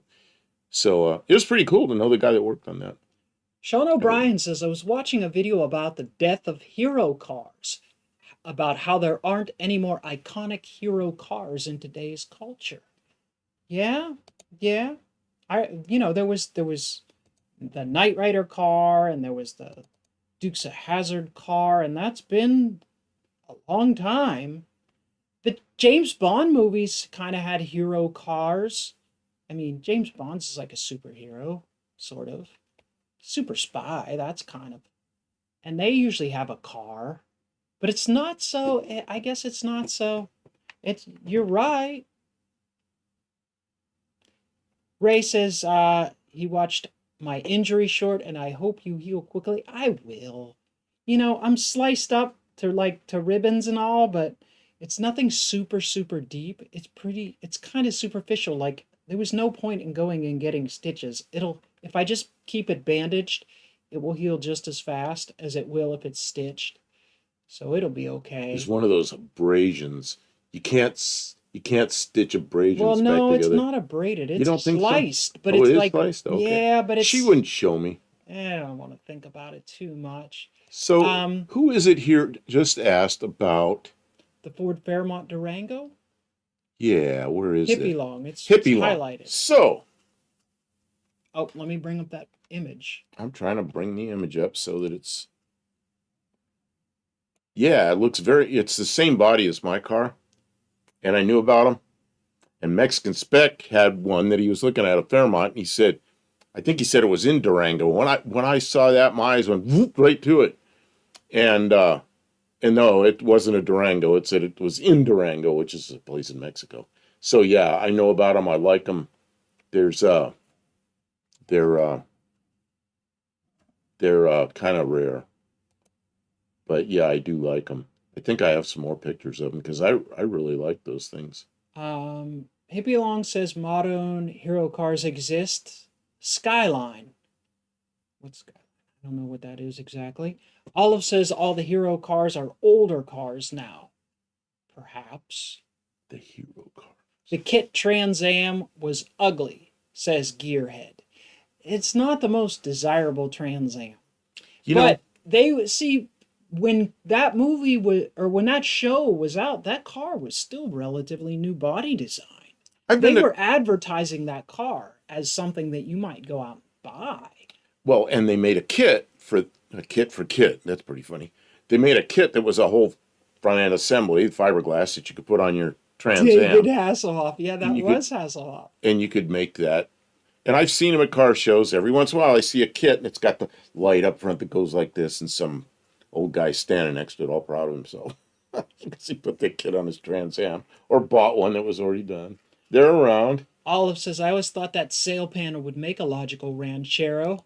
Didn't know they actually made any. It absolutely. Like, we've got one out there, and you look at it, and that parts car, we talked about just making it into the ranchero, but we wanted to make the ute. Oh, that's a nice looking body car. Keep going, and then keep going. I didn't mean to interrupt you, but I bring this up for Mexican Spec. But that car had a lot for the parts car. What is it? Is it the Ford? It's a Ford Futura. It's the Ford Futura. It had a lot further to go to be an operational car, so we wanted to work on the Valiant. We've talked and planned the Valiant for a lot longer. It's what we wanted to do now, and it's coming along great. Make the Futura parts car into Durango. Twin Brooks is out. Thank you for stopping by. I hope you enjoyed some of our show. Don't hassle the Hawks. Wait, who's taking off? Who's taking off? Twin Brooks Acres, the new person. Okay. Well, thanks for being here. I was about to read something. You scrolled away. Oh, the Knight Rider's stunts got better when the producers scored a bunch of cars from that train derailment. Yeah, I remember hearing about that. Yeah, they jumped that car all over the place, didn't they? As if you could jump that car once and not destroy it. I wanted to get back to Mexican Spec here. He says, not quite a Pangra. I think he says Pangera. It's a Pangra. Not quite a Pangra Pinto. That's a different body kit. It is. That's a stiletto kit. And I didn't know if he'd notice it was a Pinto, but he figured it out right away. That's a stiletto kit.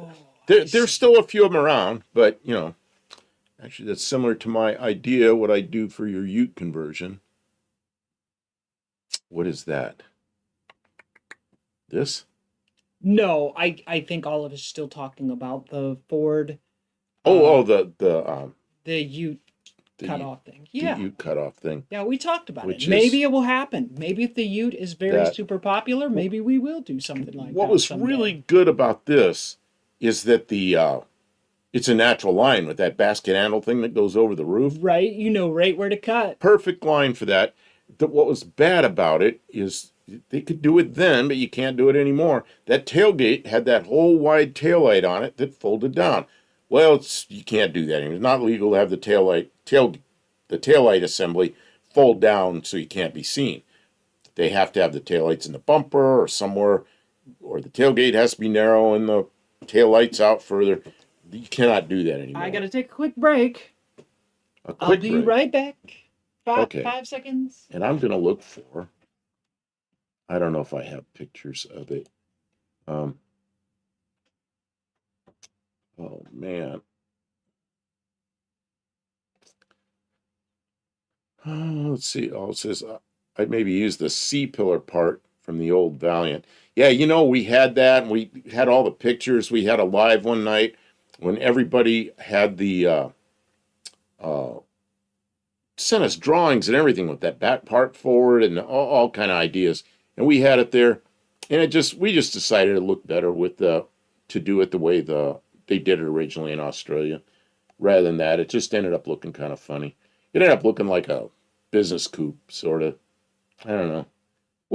I'll tell you what, I still got ideas what I want to use the back half of that for. That's coming up. If I live long enough, we'll use the back of that car for something. Kim and I are already talking about it. We do like doing full custom chop-up cars. And I'm sure this isn't going to be the last one, because it's something I wanted to do. I've done it with model cars when I was young, And then I watch like Bad Chad. I don't know if I like his design so much, but I like watching him chop stuff up. And of course, Chip Foose and all these kind of guys, and Ian Russell. I always watch these guys.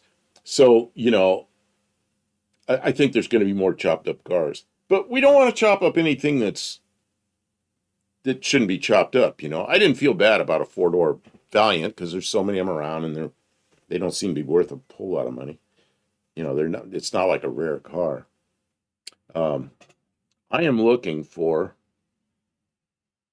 another picture. I don't know.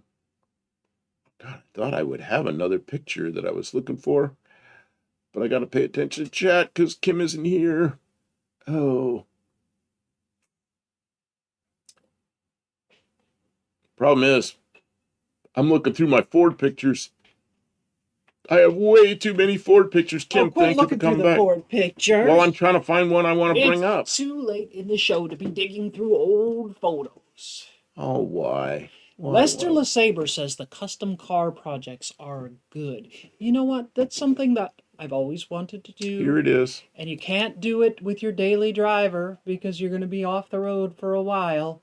You really have to be set up.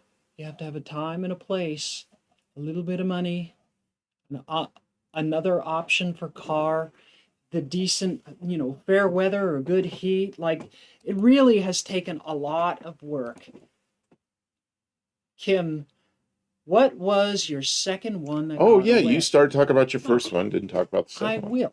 You talk about this, and then I will. Well, Mexican Spec was talking about the Pangra. That's a Pangra front end for the Pinto. Although somebody got the grill in there kind of crooked because it used the original grill, but it's not installed correctly. But you can figure out what that's supposed to look like. So that's the Pangra front end. And I find Pangra front ends now and then, and man, I want to buy one, and then it's like, well, I don't even have a Pinto anymore. So, somewhere I've got a picture of a Pinto Pangra that really looks like my last Pinto, which was a black. Oh, here it is. Here it is. It looks just like my Pinto, the last one I had, has slotted wheels on it and everything. Except mine was a van. It had the little porthole window van panels on it. But somebody put a Pangra front end on a wagon, and I think that's just slick. Just love that car. All right, I'm bringing up mine. I'm going to tell my story. Is that okay? Is it too soon to start? Oh, go ahead. Okay. I bought from a friend a 1972 Dodge Dart Swinger, 2-door, and it had a terrible, what is it?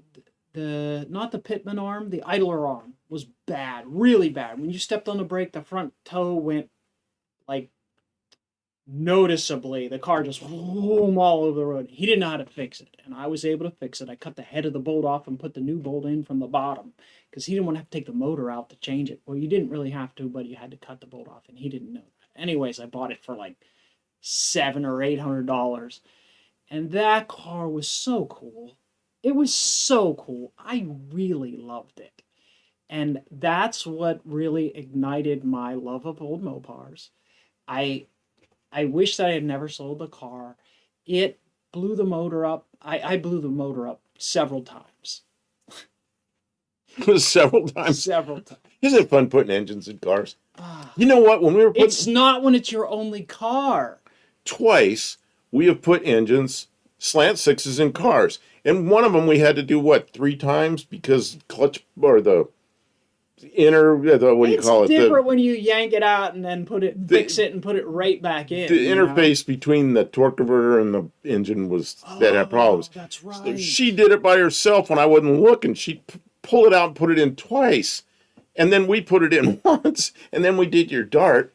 It's like you just put slant sixes in cars. It's like you're on autopilot when you're doing that. I've put some slant sixes in cars. Anyways, it was this blue color. And it had a vinyl top. I had to peel it off because it was, and I fixed the rust underneath it. It wasn't that rusty for a car that old up north. So it was really rare. Nobody else had one. I liked the rear. It had the taillights are in the bumper on this car. I really liked the placement and the like the later darts. The rear end was more like old manish, and this I thought this was It's really. funny I you had say it that. way up in the back. I rolled the rear fenders so I could put wide tires on it. I got an 8 3/4 rear end in it. I do burnouts all day long with a slant six. I just had all the fun with And you that let it get car. away. I I needed a car that I could drive all the time, and it was So maintenance what'd you get? loving. So what'd you get? I traded it for a 85 Monte Carlo. And I thought that that would be, and it kind of was fun, but honestly, I should The have Dar kept was bitter. I should have kept the Dart. I don't know. Like I was young and stupid and I wanted something newer. It was a 72 for an Can you 85. can you fix that yellow line down there before it triggers? Oh yeah. It was a 72 for an 85. It Thank seemed you. like a good trade up. Uh-oh. What's that? He says my 74 Dart does resemble that remark. See, this is pre the beak. I like it without the bumper overriders, without the beak. I don't like the beak at all. This front end looks okay. My favorite of that style darts is a 69, but this is good too. I just like the back end that isn't slanted back. Although you like it, you said the one that wasn't slanted looks like an old man, and I'm thinking, man, I'm an old man and I like that.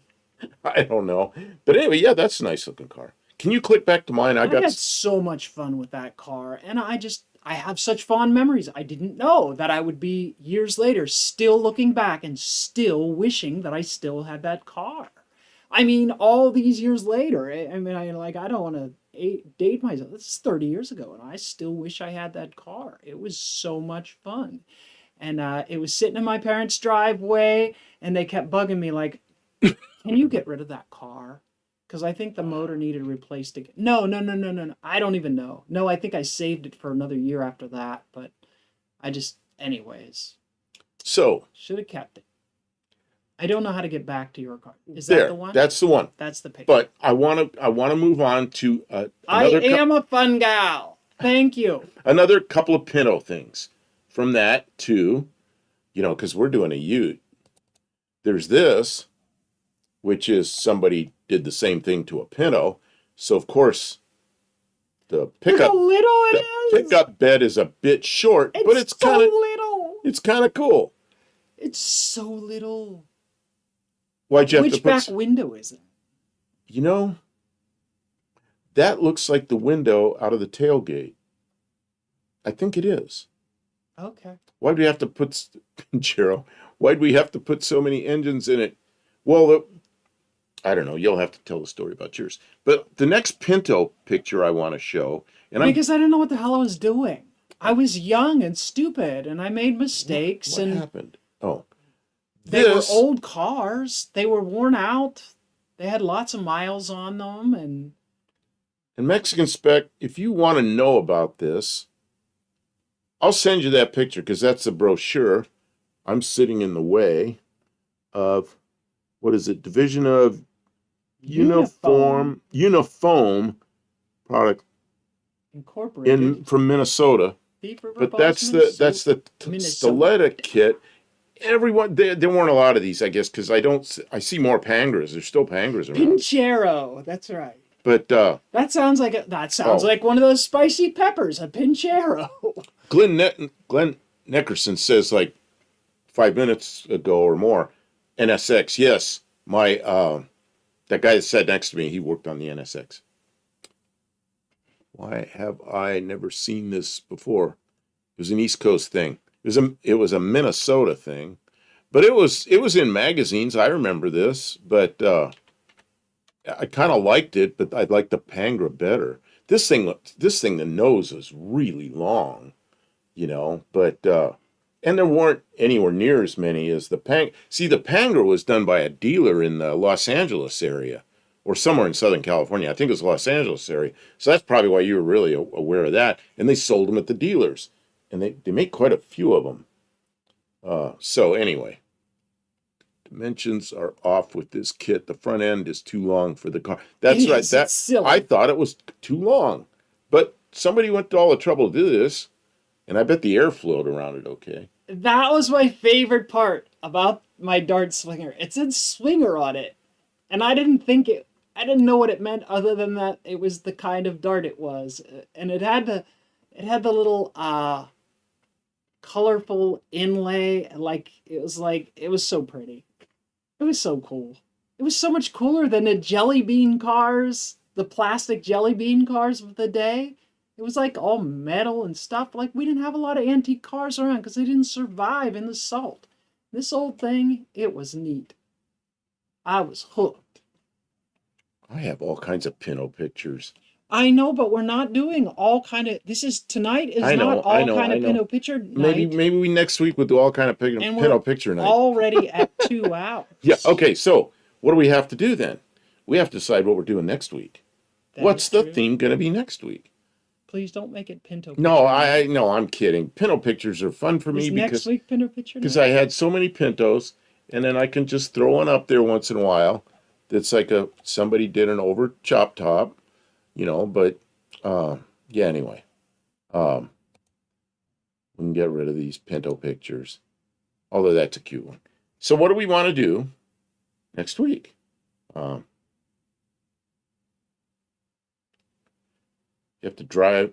have to practice driving that Pinto to estimate where the front end is. Hey, have you ever driven a 68 or late, this third gen Corvettes, like a 68? Because I say, the ones. Man, they look like they got a big, long front end, but when you're driving at the front end, all you see are the two little fenders and the front end just disappears. Looks like the front end's like 2 feet long. I'm not kidding. But it isn't. It's like 8 feet long. You got to be really careful not to crash into stuff. So, anyway, next week. Granddad's Junk is here, and silly old bloke from Aussie is here. That's cool. They must have been in Kiwi's stream. Did you guys just come from Kiwi's stream? Oh, is he feeling better? They could have. I don't know. Welcome in. So, I don't really like that stripe. I don't like the stripe either. The reason I brought it up is because it's the bodywork kind of theme that we're doing in our Valiant. They seem to have integrated that back window in pretty cleanly. They did. Or I don't know, maybe. But it makes the the bed's really short, and to make the bed long enough, you'd have to, then you got to section the whole thing out because the wheels would be too far forward, and it's just like, I don't know. It was an interesting project. It's not real. That's AI. And then. So is that. That's not AI. That's the real thing. It's not even real. Yes, we are here from Kiwi. Well, welcome. Well, welcome in. Josh Oman's here as well. Was it a good live? How's Kiwi doing? Yes. Kiwi does lots of Ford stuff, and it's cool. If you like Ford Mustangs, especially. Lester Saber says next week, Pintos. Hey, Lester Saber, this week I put your car. You sent a picture, and I didn't put it up on the screen because I used it on the thumbnail. So thank you for that was a car that got away from him. Was that Buick Skylark 62? I think Buick Skylark. What did that have? That had 215 in it, little aluminum V8 probably. God, I don't have that picture. Maybe I could pull that picture up. Granddad's Junk says all the lives happening during our daytime makes it hard to get around. Oh, I understand. And we're just, we're here to be entertaining. Oh, I got another picture. The point is not to make you decide who you like better, but apparently it's not us. No, it's not. We're here to be entertaining, to give people a place to have some fun, shoot the shit, reminisce, see some pictures, and have a good time. And I mean, I feel so fortunate that we get to be here live several nights a week, and he really looks forward to it. I dread it. Except I enjoy it once we're going, but I do dread, it's a lot of work sometimes. But you know what? Now that we're in the practice of it, it's not too difficult. And it brings us together, and that is super cool. And I know I am encouraged by talking to other people who I know are, creating and doing things. And I'm on a day where I don't feel like getting up and work on stuff, I think I don't want to let my friends down. I don't want to not have new stuff happening to tell you guys about. Like if I just sat around and I had to tell you guys like, yeah, I didn't get anything done this week cuz I'm lazy and boring. That would stink. I wouldn't want to do that. So it's my kick in the butt to get going, and once I'm moving, I really really enjoy doing creative stuff and working on the customizing this ute right now is some of the most fun. Like I get to do all this welding and like sheet metal forming, and we get to figure out these details that never existed. Like we're looking at Tavo's pictures like Oh, extensively. Like, well, we how did have they do this? we look so closely at some of yours, and sometimes I want to turn the car a little so I can see it a little bit. Like, Then there aren't enough and like pictures. I don't want to look like a complete hack, so I'm trying to do nice. And then we look at Tavo's car, and no offense to your car, but Chrysler, like they were kind of hacks. There's some places where you were like, why didn't they do that nice? We're trying to make the sail panel come in nicely. The pic, and Kim's looking at it. She goes, "Look at how they did that." I go, "Yeah, I know." And there's like something that didn't quite come together right, but it's what Chrysler had, and they did it. This is how they did it. So we're doing it a It's like, little well, ours is going to differently. be nicer than that Ours is gonna because be I don't nicer. want anybody to see that and be like, oh yeah, you cut the top off of this car. It's like, no, I want them to look at it and be like, you made this? This didn't come from the factory like this? I was like, no, it was a four-door. Like, that's going to be the discussion.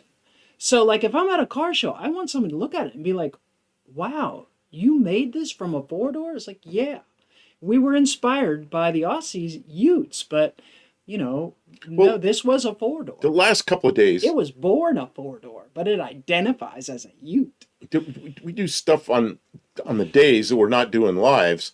We're doing stuff that wouldn't be fun on lives because it's detail, little stuff that's a lot of cutting and little bends and something that wouldn't be good on lives. On lives, it's good to put like a whole pickup in There's there. there's a lot So- of the little stuff. So what we're working at is the trailing edge of the roof, where the roof comes back and then the back window's here, and that trailing edge, you can't just have a piece of sheet metal I mean, you could hanging out. I mean, that would look like crap. So we're making all that detail up there and making that into like a trapezoidal shape. If you cut it in half, you'd look at it and go, okay, that's sort of a trapezoidal shape, and we're making that a nice trailing edge. And it's a lot of work, but not fun to watch. So yeah, we've been working on that. And Kim and I discussed it, and I want to do it a little differently, and she did, and then she put it up there, and it's like, okay. Then he and bit me. And then, yep, and then, I and get a then, rabies shot. well, what we ended up doing was something that was kind of what I wanted to do, kind of what she wanted to do, but it really came out,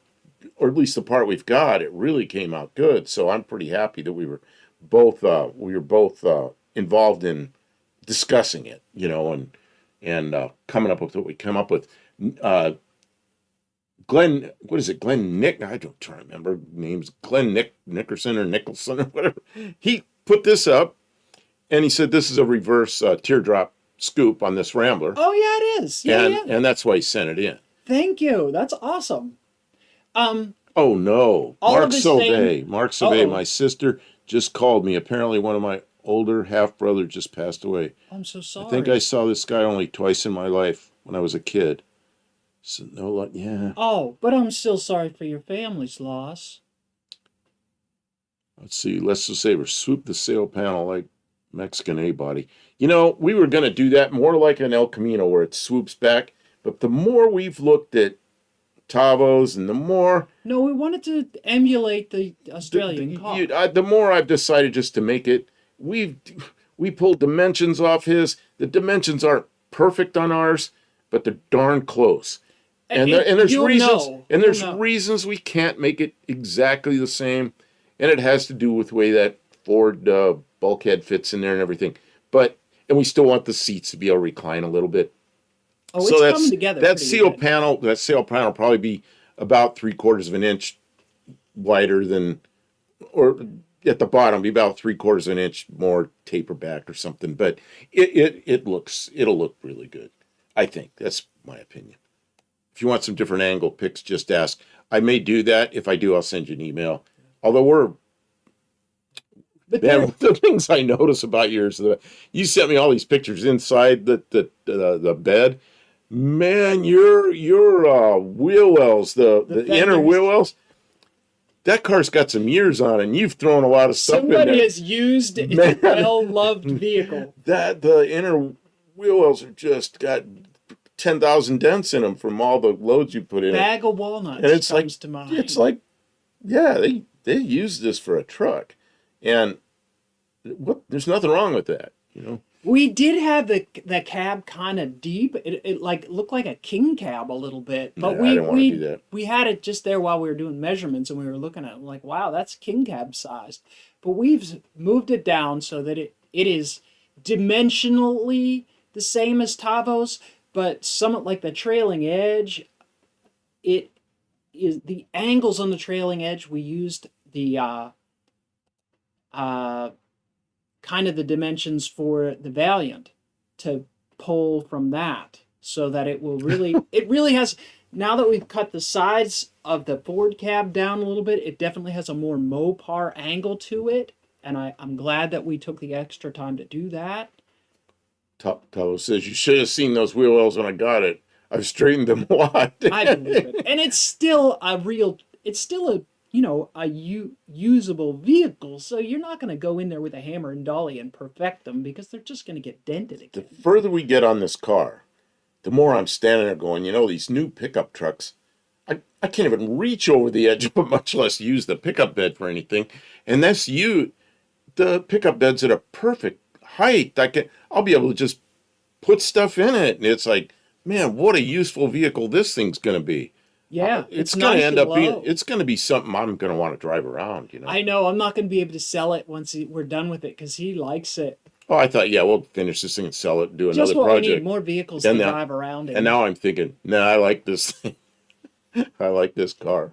I know. I want to put the turbo on it too, so it's the Turbo del Campo. We kind of want to put the turbo on your slant. We started working on the turbo project. We did start working on it. He needed a bigger tip for his torch, so that's delayed about a week. We ordered it. I almost said it again. Torch tip. Where was it? I said titch torp on a video or to you? Torch tip. Torch tip. Yeah, it's about a week out. And yeah, it's going to take a week to get it. So it's like, all right. That's a side job right now, because our main job is the Valiant. But yeah, I'm really liking that car. That car sat out there. We didn't even run it for a year. And I was like, oh yeah, we're going to do this job. We're going to do this job. We're going to do this job. And one day we started on it. And I'm really enjoying it, We should get a tonneau cover. We're trying to figure out how to assemble it in such a way that if it does get rain in the bed, that it doesn't run into the rear wheel wells. Here's a guy we were just talking about, because somebody said it was cool that I stayed in contact with one of my Air Force friends he was from Travis Air Force Base, but Inspector Bruce, he and I were at Rantoul, which is Chanute Air Force Base together, same thing in 1973, and we stay in contact, so that's pretty cool. And I mentioned your name, Bruce, because yeah, we stay in contact. He says that his 6,000 square foot lot and a lazy streak doesn't give him much room for a hobby of working on cars. Yeah, a lot of people. You can live. You need somebody like her. She keeps my lazy streak. Sometimes I have to rattle him out of bed. Like, let's go. We have to make a short. We need to make contact. We got to get up and get with it, Yeah, all right. Yeah, he's never going to be able to die in peace, because I'm going to be pestering him. But we invite you to live vicariously through our struggles, right? You get all the benefit, all the fun, all the highlights, without all the late nights of welding little panels together. Here's something really interesting. Hurting your hand. Tavo, ours has drain tubes from the front corners of the bed through the floor and dumping on the ground. I told you. And we talked about doing that. Putting funnels and drain holes in it. We were talking about doing on all four corners. And of course, ours has yours the floor pan ends right behind the rear end. Ours goes all the way to the back, and there's the well in there for the spare tire. So we're thinking about making that bed so there's a section that lifts up so we can put the spare tire in there. And we're going to like it was in the sedan too. But we want four corners, and it's good to hear that the original did that. So, yeah, cool. Interesting. Cool. There's lots of little details that we're trying to do so that we can actually use it as a car. Because when you start using it as a car, it's going to get wet. It's going to get dirty. And, it's going to get, yeah. Making an art project is one thing, but making a usable car is a lot more work. We did not come up with a theme for next week. We Somebody didn't. somebody suggested A Porsche tip. the Porsche tip. Yeah. Shops and something else. I don't know. Shops are okay. Shop pictures. I mean, they're always welcome. Shop pictures are always welcome. I don't know if I really want to make it a theme. Tavo likes the idea of the lift-up panel for the spare. Yeah, I don't know how else we would do it. Now, I don't want to cut out the floor because that gives us issues with the gas tank, because the gas tank is supported by the bottom of the spare tire well, so we can't really cut it out without redesigning the whole fuel tank system. And then drain hole in the spare tire as well. Well, yeah, we'll absolutely need one, because even if we put a seal around it, y'all know how water is. It doesn't matter. It's getting in. If you don't make a drain, it's going to fill up with water. My grandmother had a Buick LeSabre. LeSabre, like Lester. And you would be driving and you would hear sloshing, and you were like, oh no. There was always sort of a damp smell, and there was some kind of leak in the rear window or trunk seal or whatever, and I tried to fix it multiple times, but that spare tire would just be floating in a pond in the trunk. Like, what the hell? Okay. Olive suggests drain that will accept a sink drain screens, because the south there are many seed pods to clog drain hoses. You know what? Screens would be good too, so bugs and things don't crawl back up in. What did I miss here? Mice. What did I miss? Something. Olive, I saw you talking about getting a new computer, and I saw you saying that it was really big.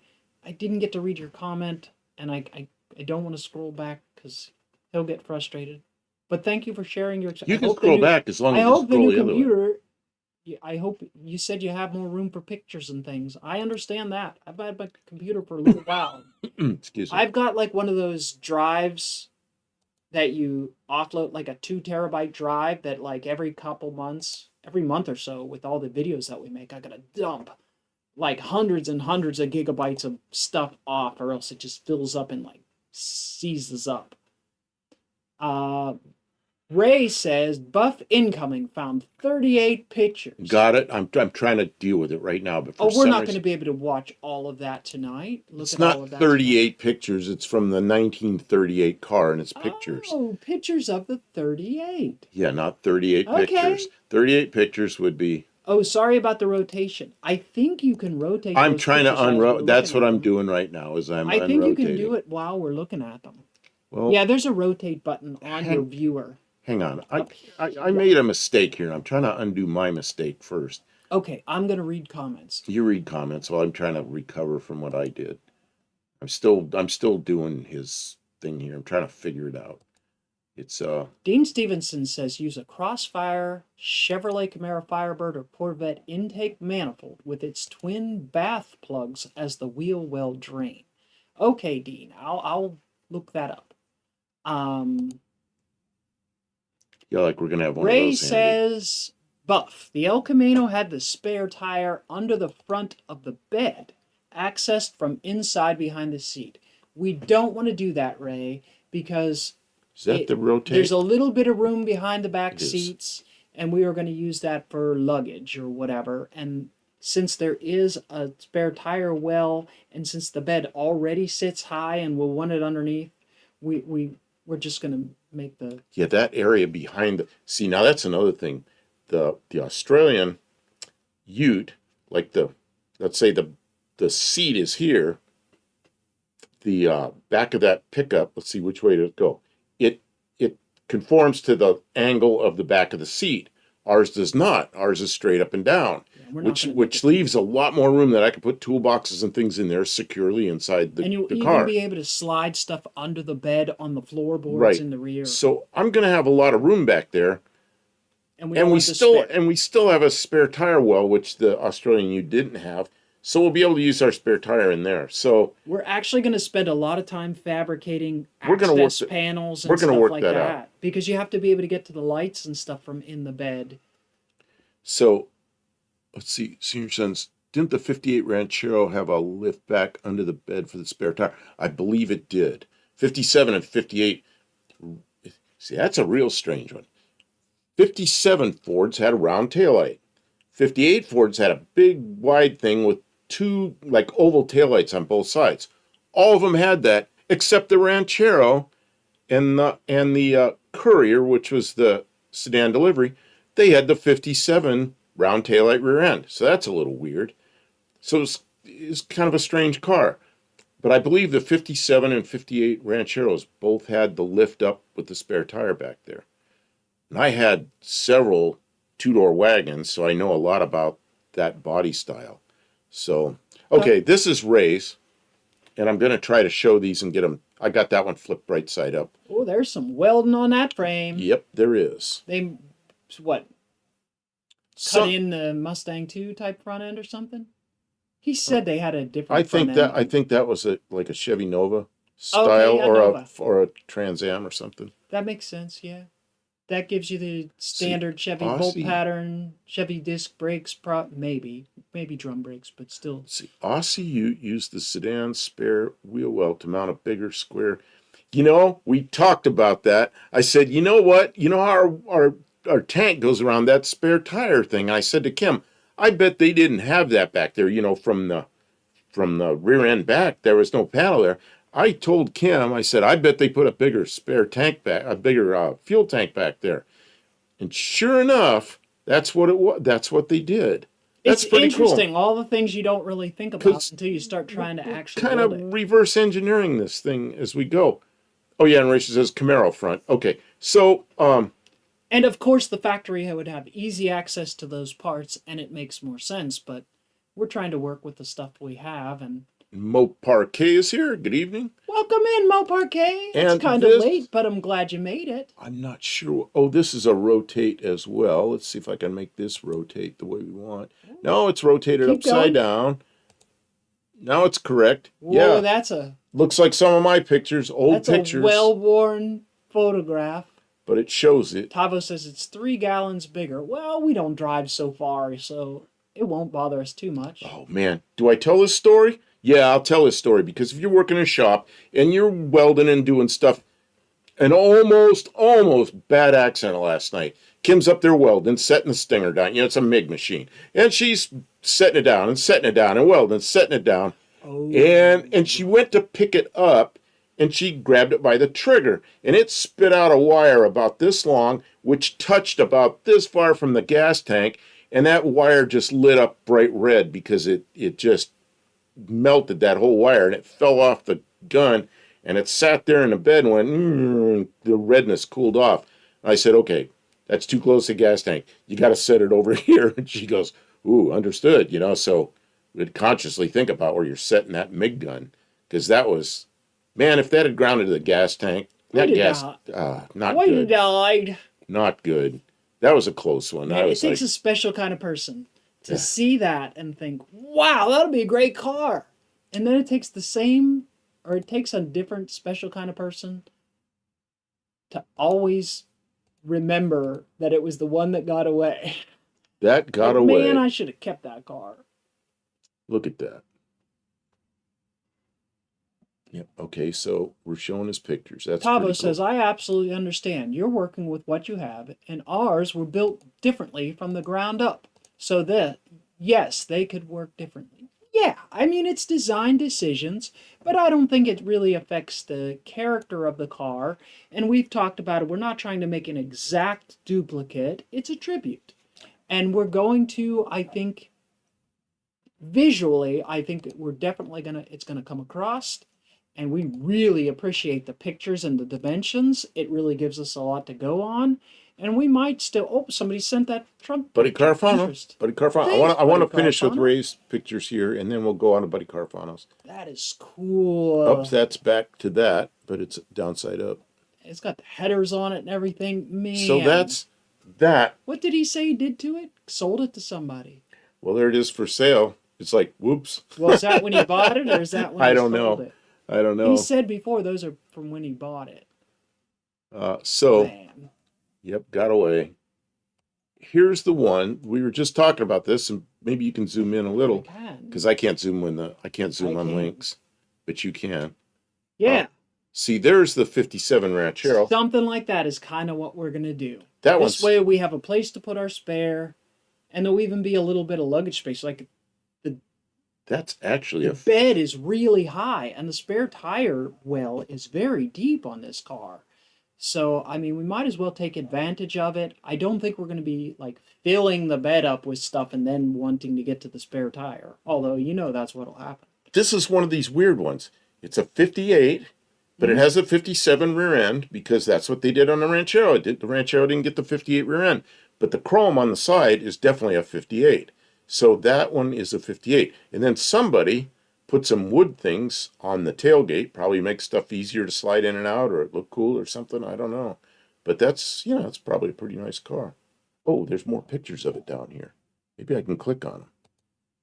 Racing. Oh yeah, obviously a 58 with like 68 wheels on it. I think those are 68.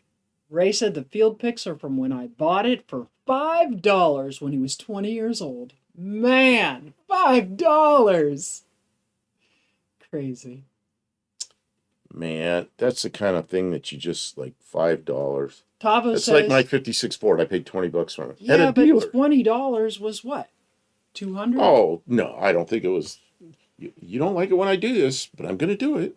$20 then was $200 now. That's still really Let's cheap. see what it. Let's just see what it was.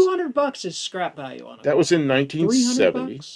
I don't know what steel scrap goes for right now, but I think okay. So around here, people don't scrap cars out. They part them. They'll cut them. They'll strip them down and sell parts. They'll sell parts on eBay. They'll sell parts on Marketplace. Man, you can't get people just... And there's a lot of people who are scrappers who will pick up cars and disassemble them.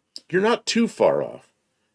$20 in 1970 when I bought that Ford wagon is like $166 today. See, but I don't believe those inflation things anymore because the inflation over the last 5 years, they lied. I know. And it's not real numbers. They don't.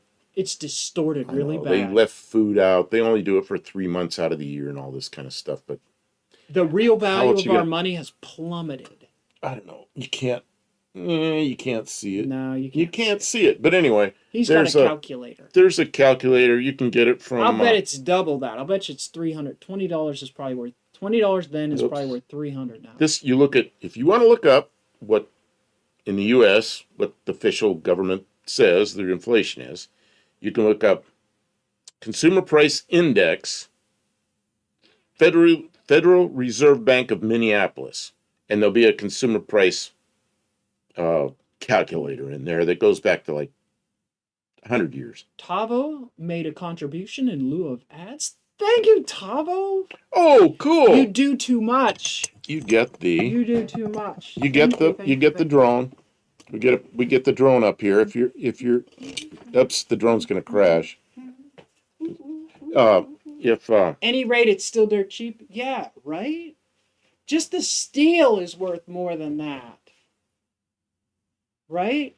Like, I was working on body panels, and like, we have all these vehicles that I could cut panels off of, but they're newer, and the steel is thin. It's so thin. Once the paint peels off, there's nothing there. You can't weld it. It just burns a hole right through it. Right? I had to go buy sheet metal so we could buy it thick enough that I could put little tack welds without just burning right through it. And those cars, they were made out of steel. Like they were heavy, way heavier. You could form the metal and you could weld on it and stuff like that. Whereas now it's so thin, which I understand. It's weight savings and whatnot. I agree, buddy. Carafano, $20 in food in 1970 got you more than $166 today. Man, I ran out of a grocery store yesterday. Two reasons I went.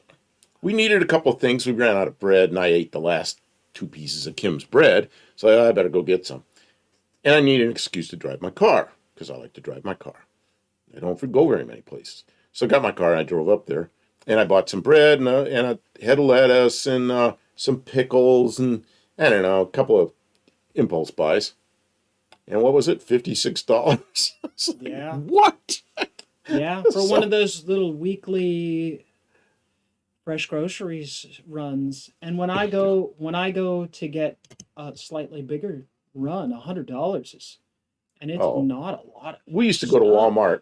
I This know is what just groceries cost and the prices are. since Kim's been here, 3 years. We used to go to Walmart and it's going, man, it's going to be over $100. And we'd kind of guess over 100, over 100, under 100. And we'd kind of bet, you know. Now it's over 100 or over 200 or under 200. It's double. And we buy about the same stuff on a Walmart run. And Walmart's a distance from here. So we do that like once a month. And then we go up to the local one for the local store for the vegetables and things that you can't buy a month's worth. Olive mentions for the Valiant might not bother with an opening tailgate. It's already pretty low. We've We've about talked that. about it quite a bit, and we'll know more when we fit the bed in, but we may make it. Yeah, go ahead. We were standing there looking at it, and I told Kim, I said, you know, I'm not even sure if we need to make this tailgate open because the bed's kind of low, and it would sure make the whole project easier. And then she says, well, you're not going to be able to get the spare tire. You're not going to be able to make that flap. And I thought, oh, yeah, you're right. Because then the tailgate slants, and then the flap will come up and hit the tailgate, and it'll be easy. It won't be so easy to get it. And then she says you could make it slide in. Oh, I said, there's the answer. We make the slide. We make a couple of tracks, and we make the tailgate so it slides in. That way we don't have to make hinges to have some articulating hinges that And then the that bumper don't is hit very the bumper. high. Well, yeah, it'll hit the bumper and all this. Hinges are not just simple hinges on something like that. They got to make the thing articulate around Yeah, other and then stuff. you want them to line up with the height of the But I bed, and that's going to be difficult. think her idea, just having a couple of handles and you slide the tailgate up, If you really need it, you'll be able to take it out, but Right. mostly it'll always just be in. it'll just be there. And then the latch will just have to keep it from sliding up. So I'm kind of thinking about that. $38 for one steak. See, I can't spend $38. Where's this? Buddy Carfano says I went to the store last week and paid $38 for a steak. What are those steaks my son likes? Tavo says he absolutely needs his tailgate on the Ute. Yeah, that's why I Needs think it. I want to slide it up. What are those steaks? Ribeyes. My son buys those ribeyes, and they're all like, yeah, they're bumping up on $40. And I'm like, we can't do that. We buy. You know what I buy? We go in there and you scan along it's one of these stores that has manager specials or butcher specials or whatever they call them. It's the last day the meat can be out there that they can sell it. So they stick a sticker on there like half price or third price or something. And I'll go on and go, yeah, one of these, one of these, one of these, you know. And we'll freeze them as soon as we get home or we'll cook them right then. And that's how we afford meat. Because there's no $38 steaks here, you know. Mike says, or swing it sideways. I don't know. Oh, that would be huge. Like an ambulance? Maybe It's pretty- Mexican spec would like it like an ambulance where pretty you wide swing it for open. that. Yeah, it'd be kind of wide. I don't know. We haven't. That's one of those bridges we're going to jump off. We'll burn that bridge when we get to it. Jump off it when we get to it, yeah. Yeah. Okay, well, we haven't, Buddy Carfano asks again, because here we are, 45 minutes I later. know. What are we going to do next week? Kevin Nelson is here. Welcome in.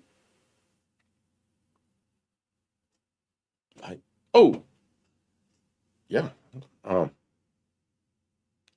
Okay, let's see. Tabo need to spend close to 40 Australian dollars for a pack of lamb chops for a meal here. Never mind decent beef. That's for the affluent. And here, it's the opposite. Lamb comes from Australia, so there's a boat ride involved you got to pay for. Okay, so, you got any ideas for next week? We did pickups. We did, I don't know. Hmm.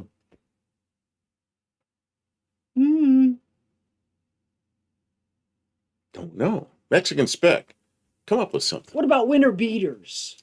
Winter I just thought because beaters. the weather's Winter getting cold. beaters. Up north, everybody drove winter beaters. What were the best winter Okay, beaters that you ever had? I'll go along with that because I lived in Or work cars? Ohio. We had winter beaters. In Maryland, we had winter beaters. I was pretty young when I lived in South Dakota, but I'm sure they existed. Uh, Man, I remember cars there. I was in South Dakota in '65. Was when we Pablo first says got. shop picks. Every week we do shop picks. We always want to see people's shop picks. Absolutely send them. But I don't want to make that the topic because then people who don't have a shop right now, they don't have anything to send. I was going to say when I first got to South Dakota, it's 1965. I was 11 years old, and the our neighbor had a '62 Dodge Dart, which was a B body then. It's 3 years old. It already had rust right behind the rear wheel wells. The rockers already had rust in them.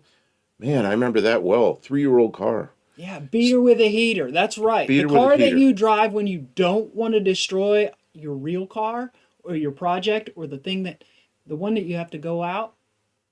So, Yeah, or yeah, there's daily the drive. one you have to drive in traffic, and if somebody runs into you, you're like, well, I Okay, guess it's so sold let's. anyways. I like what Tavo says. Let's do it kind of two things. Winter beaters, because we're coming up on winter. Of course, down under there, summer. Uh, but winter beaters are daily drivers. Best or worst, or 'Cause like ones you have memories of, it doesn't matter exactly. in Australia, they're not going to have winter beaters because they don't have salt all over the roads and snow. I don't know. Maybe they do, but I'm thinking they probably don't. Uh, I looked where Tavo lives because Yeah. he sent me his town where he lives, and I looked at it, and the latitude, it's south latitude, of course, but where the test site where I worked in Arizona is exactly the same latitude. I mean, within a few seconds. It's funny, that it's that close. And so I know what the weather was like there. It's freaking hot in the middle of the winter. It was like most people think is normal summer weather. So I can imagine what it's like where you live, Tavo. It's probably pretty darn warm. Probably not snow all over the place. Ray says, crap, most of my stuff counts for that. Oh man, your race truck with the rust, this much of the bottom rusted off. But you know what? Chemical lightning. You know what? He has a couple 59 Chevys they've had them forever. And drive they're them. in really good shape, man. They're not winter These beaters. Yeah, they're not beaters. Um, Those are nice cars. yeah, Tao says we drive the same car year round. That's how Arizona was in Southern California. There were no winter. I never heard of a winter beater till I moved to the cold white north. Granddad says good thing here is no salt used on the roads in winter. Well, all right, but there's probably something specific, four-wheel drive or something fancy like that you use to get around when the weather's bad in the winter. Tao says same latitude south as Fort Worth is north. Fort Worth and Dallas are right there together. Where'd we get my car? Dallas. We went somewhere where it was dry and warm. Okay, Nelson says darts in the snow was a handful learning winter driving in one. I drove some rear-wheel drive cars around in the snow. The first time I got a front-wheel drive car in the snow, I was like, I thought I had a snowmobile. I bought some good winter tires, put them on the front, and it would go anywhere. Anywhere you point the wheels, it would just go. Even in the deep snow. I actually got it caught up on a snowbank where the wheels weren't touching the ground because it would go anywhere. I got confident. I lived in an apartment Yeah. like in Ohio years ago, and the driveway was just downhill a little bit, big long driveway, and the apartments were all next to the driveway.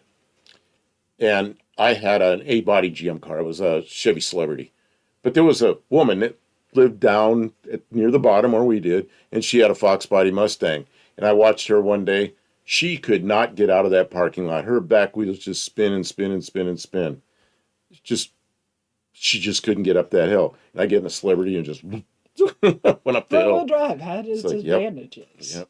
Those little cars, people hate them, but there was a moment where it was like, man, I'm glad I have this car. Okay, so we agree we're doing Beater with a heater. Beater with a heater or daily drivers. Daily drivers, yes, but not your project cars. Stuff that you have stories, fond memories. Maybe you hated it. Lester, I put snow Whatever tires it is. on the front of my Omni. There you go. And it got you there. It got you there while it was still, yeah. Yeah. My Fairmont wagon that I also had in Northeast Ohio. You hate to admit you drive a Nissan van. Most of us do not daily drive classic muscle cars. What do we have? No one can. What do we have for our go-getter car? It's a Jeep Patriot. No. It's a 99 Ford van. The one somebody called an ice cream truck. It's your van. Oh, yeah. Well, that's our... It's a rear drive. You that's can't a take hauler. it. You can't take it down our little bitty hill. We can't take it down to the shop when it's raining or when it's snowing because you'll never get back up because the wheels just go like this and the van sits there. Faith, So, no yeah. snow yet. It's cold enough today that if it tried, it would snow, but we got rain, and then it got really cold, but we stopped precipitating, so no snow here yet. But the cold weather has arrived. It is officially winter, and that's why Beater with a Heater came to mind suddenly after being like, duh, for half an hour. But we are well into almost 3 hours. We're almost again. 3 hours, We we have a lot of people here. I want to thank everybody for being here. This Yeah, is what it's makes awesome. this show good. All the people What's what that makes show it up. worth it, because there'd be no point in doing it if no one was watching. Buddy's gonna get the studded snow tires out for next week. Oh, what I was going to say about my Fairmont is that thing didn't let it go up hills or anything, and I put all-weather tires on the back. It still didn't go very well, so I put dedicated snow tires on there. And when you're going down the road that doesn't have snow on it, man, they sing that Roar. But you know what? I could actually, You could go in the I bad could go weather. not as well Yeah. as I could with the Celebrity. Yeah, remember having an Yep. extra set of wheels just to put on in the wintertime? Yep. All right, so we appreciate all of you for being here. It's been a good time. We will be in the shop on Thursday. My hand will be okay. I'll put an extra glove on, and I might not work very hard, but we have progress to show you on the Ute project. It's moving right along. Slow Hey. and steady wins the race. You know those filthy, dirty welding gloves I have that I use in the firebox and all that? Yeah. I burned them all the way through one. Oh, you did say that. You So burned it's through- already, yeah, we're going to have Well, to. we'll have to make a Do patch. they make leather tape we could put around Yes. there? Yeah. We'll get 'Cause leather I thought patch. I thought about putting duct tape around there. They're nice Th- gloves. That'll melt and that'll be terrible. Yeah, it'll be all sticky. Yeah, or we got to get another pair of gloves, So, yeah. Oh, Dr. Go's here. He just Welcome popped in. in. And Same Wendy English is here too. They're all Wow. coming in late. Oh, Guys, you might have to But we've catch been- the replay, but we'll be here Thursday. We've been here working 3 in the hours. shop. I see I'm going to take people good come in. care of my hand so it works. I can bend my fingers, and I can sort of, actually, when I touch them, they hurt, so that's good. That's better than you no showed feeling him. at all. You showed him. I got tape on them. I sliced my fingers all up with a wire wheel and some metal. It'll be fine. It made a bad noise. All right. We don't want to keep going on. And on Oh, and there's on. more. There's more. Oh, he's already got. This is from Tavo. He's already All right. got next week's. Okay, he's already got pictures for next week. Thank you for the Excellent. super chat, Tavo. Thank you to our moderators. You guys are the best. We appreciate having an opportunity. Mexican Spect, I hope that we gave you enough time tonight. I realized Oh, we didn't do the we didn't show Mexicans. in. Oh, we showed Mexican Spec pictures, but Mexican they weren't Spec. the car. They weren't Are cars you going to that be were for live sale. this weekend? Are you going to do a Saturday show? Mexican Spec has really stepped up his game. If you guys have time, check out his Saturday show. His pictures are nice and sharp and clear, and they have the new microphones. He and his wife are very entertaining. Our friend Dougster Wolverine Garage, I watched him last night. He's super entertaining, lots of fun. He says he thinks they were, so it'll be like 2:00 Mountain Time, 3:00, I think, Central Time. You're gonna have to figure out where you are in the world, what time that is, but middle of the afternoon. Dr. Go, my hand is okay. Thanks for checking in on me. We're still I'm going to take it easy for a couple days, but we'll still be able to get some. Maybe I'll make him do some work. Yeah, I'm going to make you do some. You know what happened? She welded with this flex core battery stuff. And then I said, man, you got to try the MIG. This is like a year and a half ago. You got to try the MIG. You got to try the MIG. And she started welding with it, and pretty soon she's making pretty good welds. Well, you know what? I'm a little bit shaky, and I'm not as steady as I used to be. Her welds are so much better than mine. It's embarrassing. So I just let her weld. Maybe I'll have to go back to welding. All right, and we'll be on Saturday night. So you guys have a full agenda of things to keep you entertained if you're not already busy. And we appreciate all your encouragement and your viewership. I hope we have inspired you in some way, or at least jogged your memory a little bit, get some of those neurons firing, and given you some of those is it endorphins that happen when you're happy? I don't have any idea. A couple of those. Endorphin. We have some endorphins running around. Yeah. It sounds like some kind of pet, Yeah. like a cat or a dog. We have or released- endorphins. It is now time to release the endorphins. All the fun you have in the Buff and Kim show. All right, and we will see I'm you gonna all say next goodnight. time.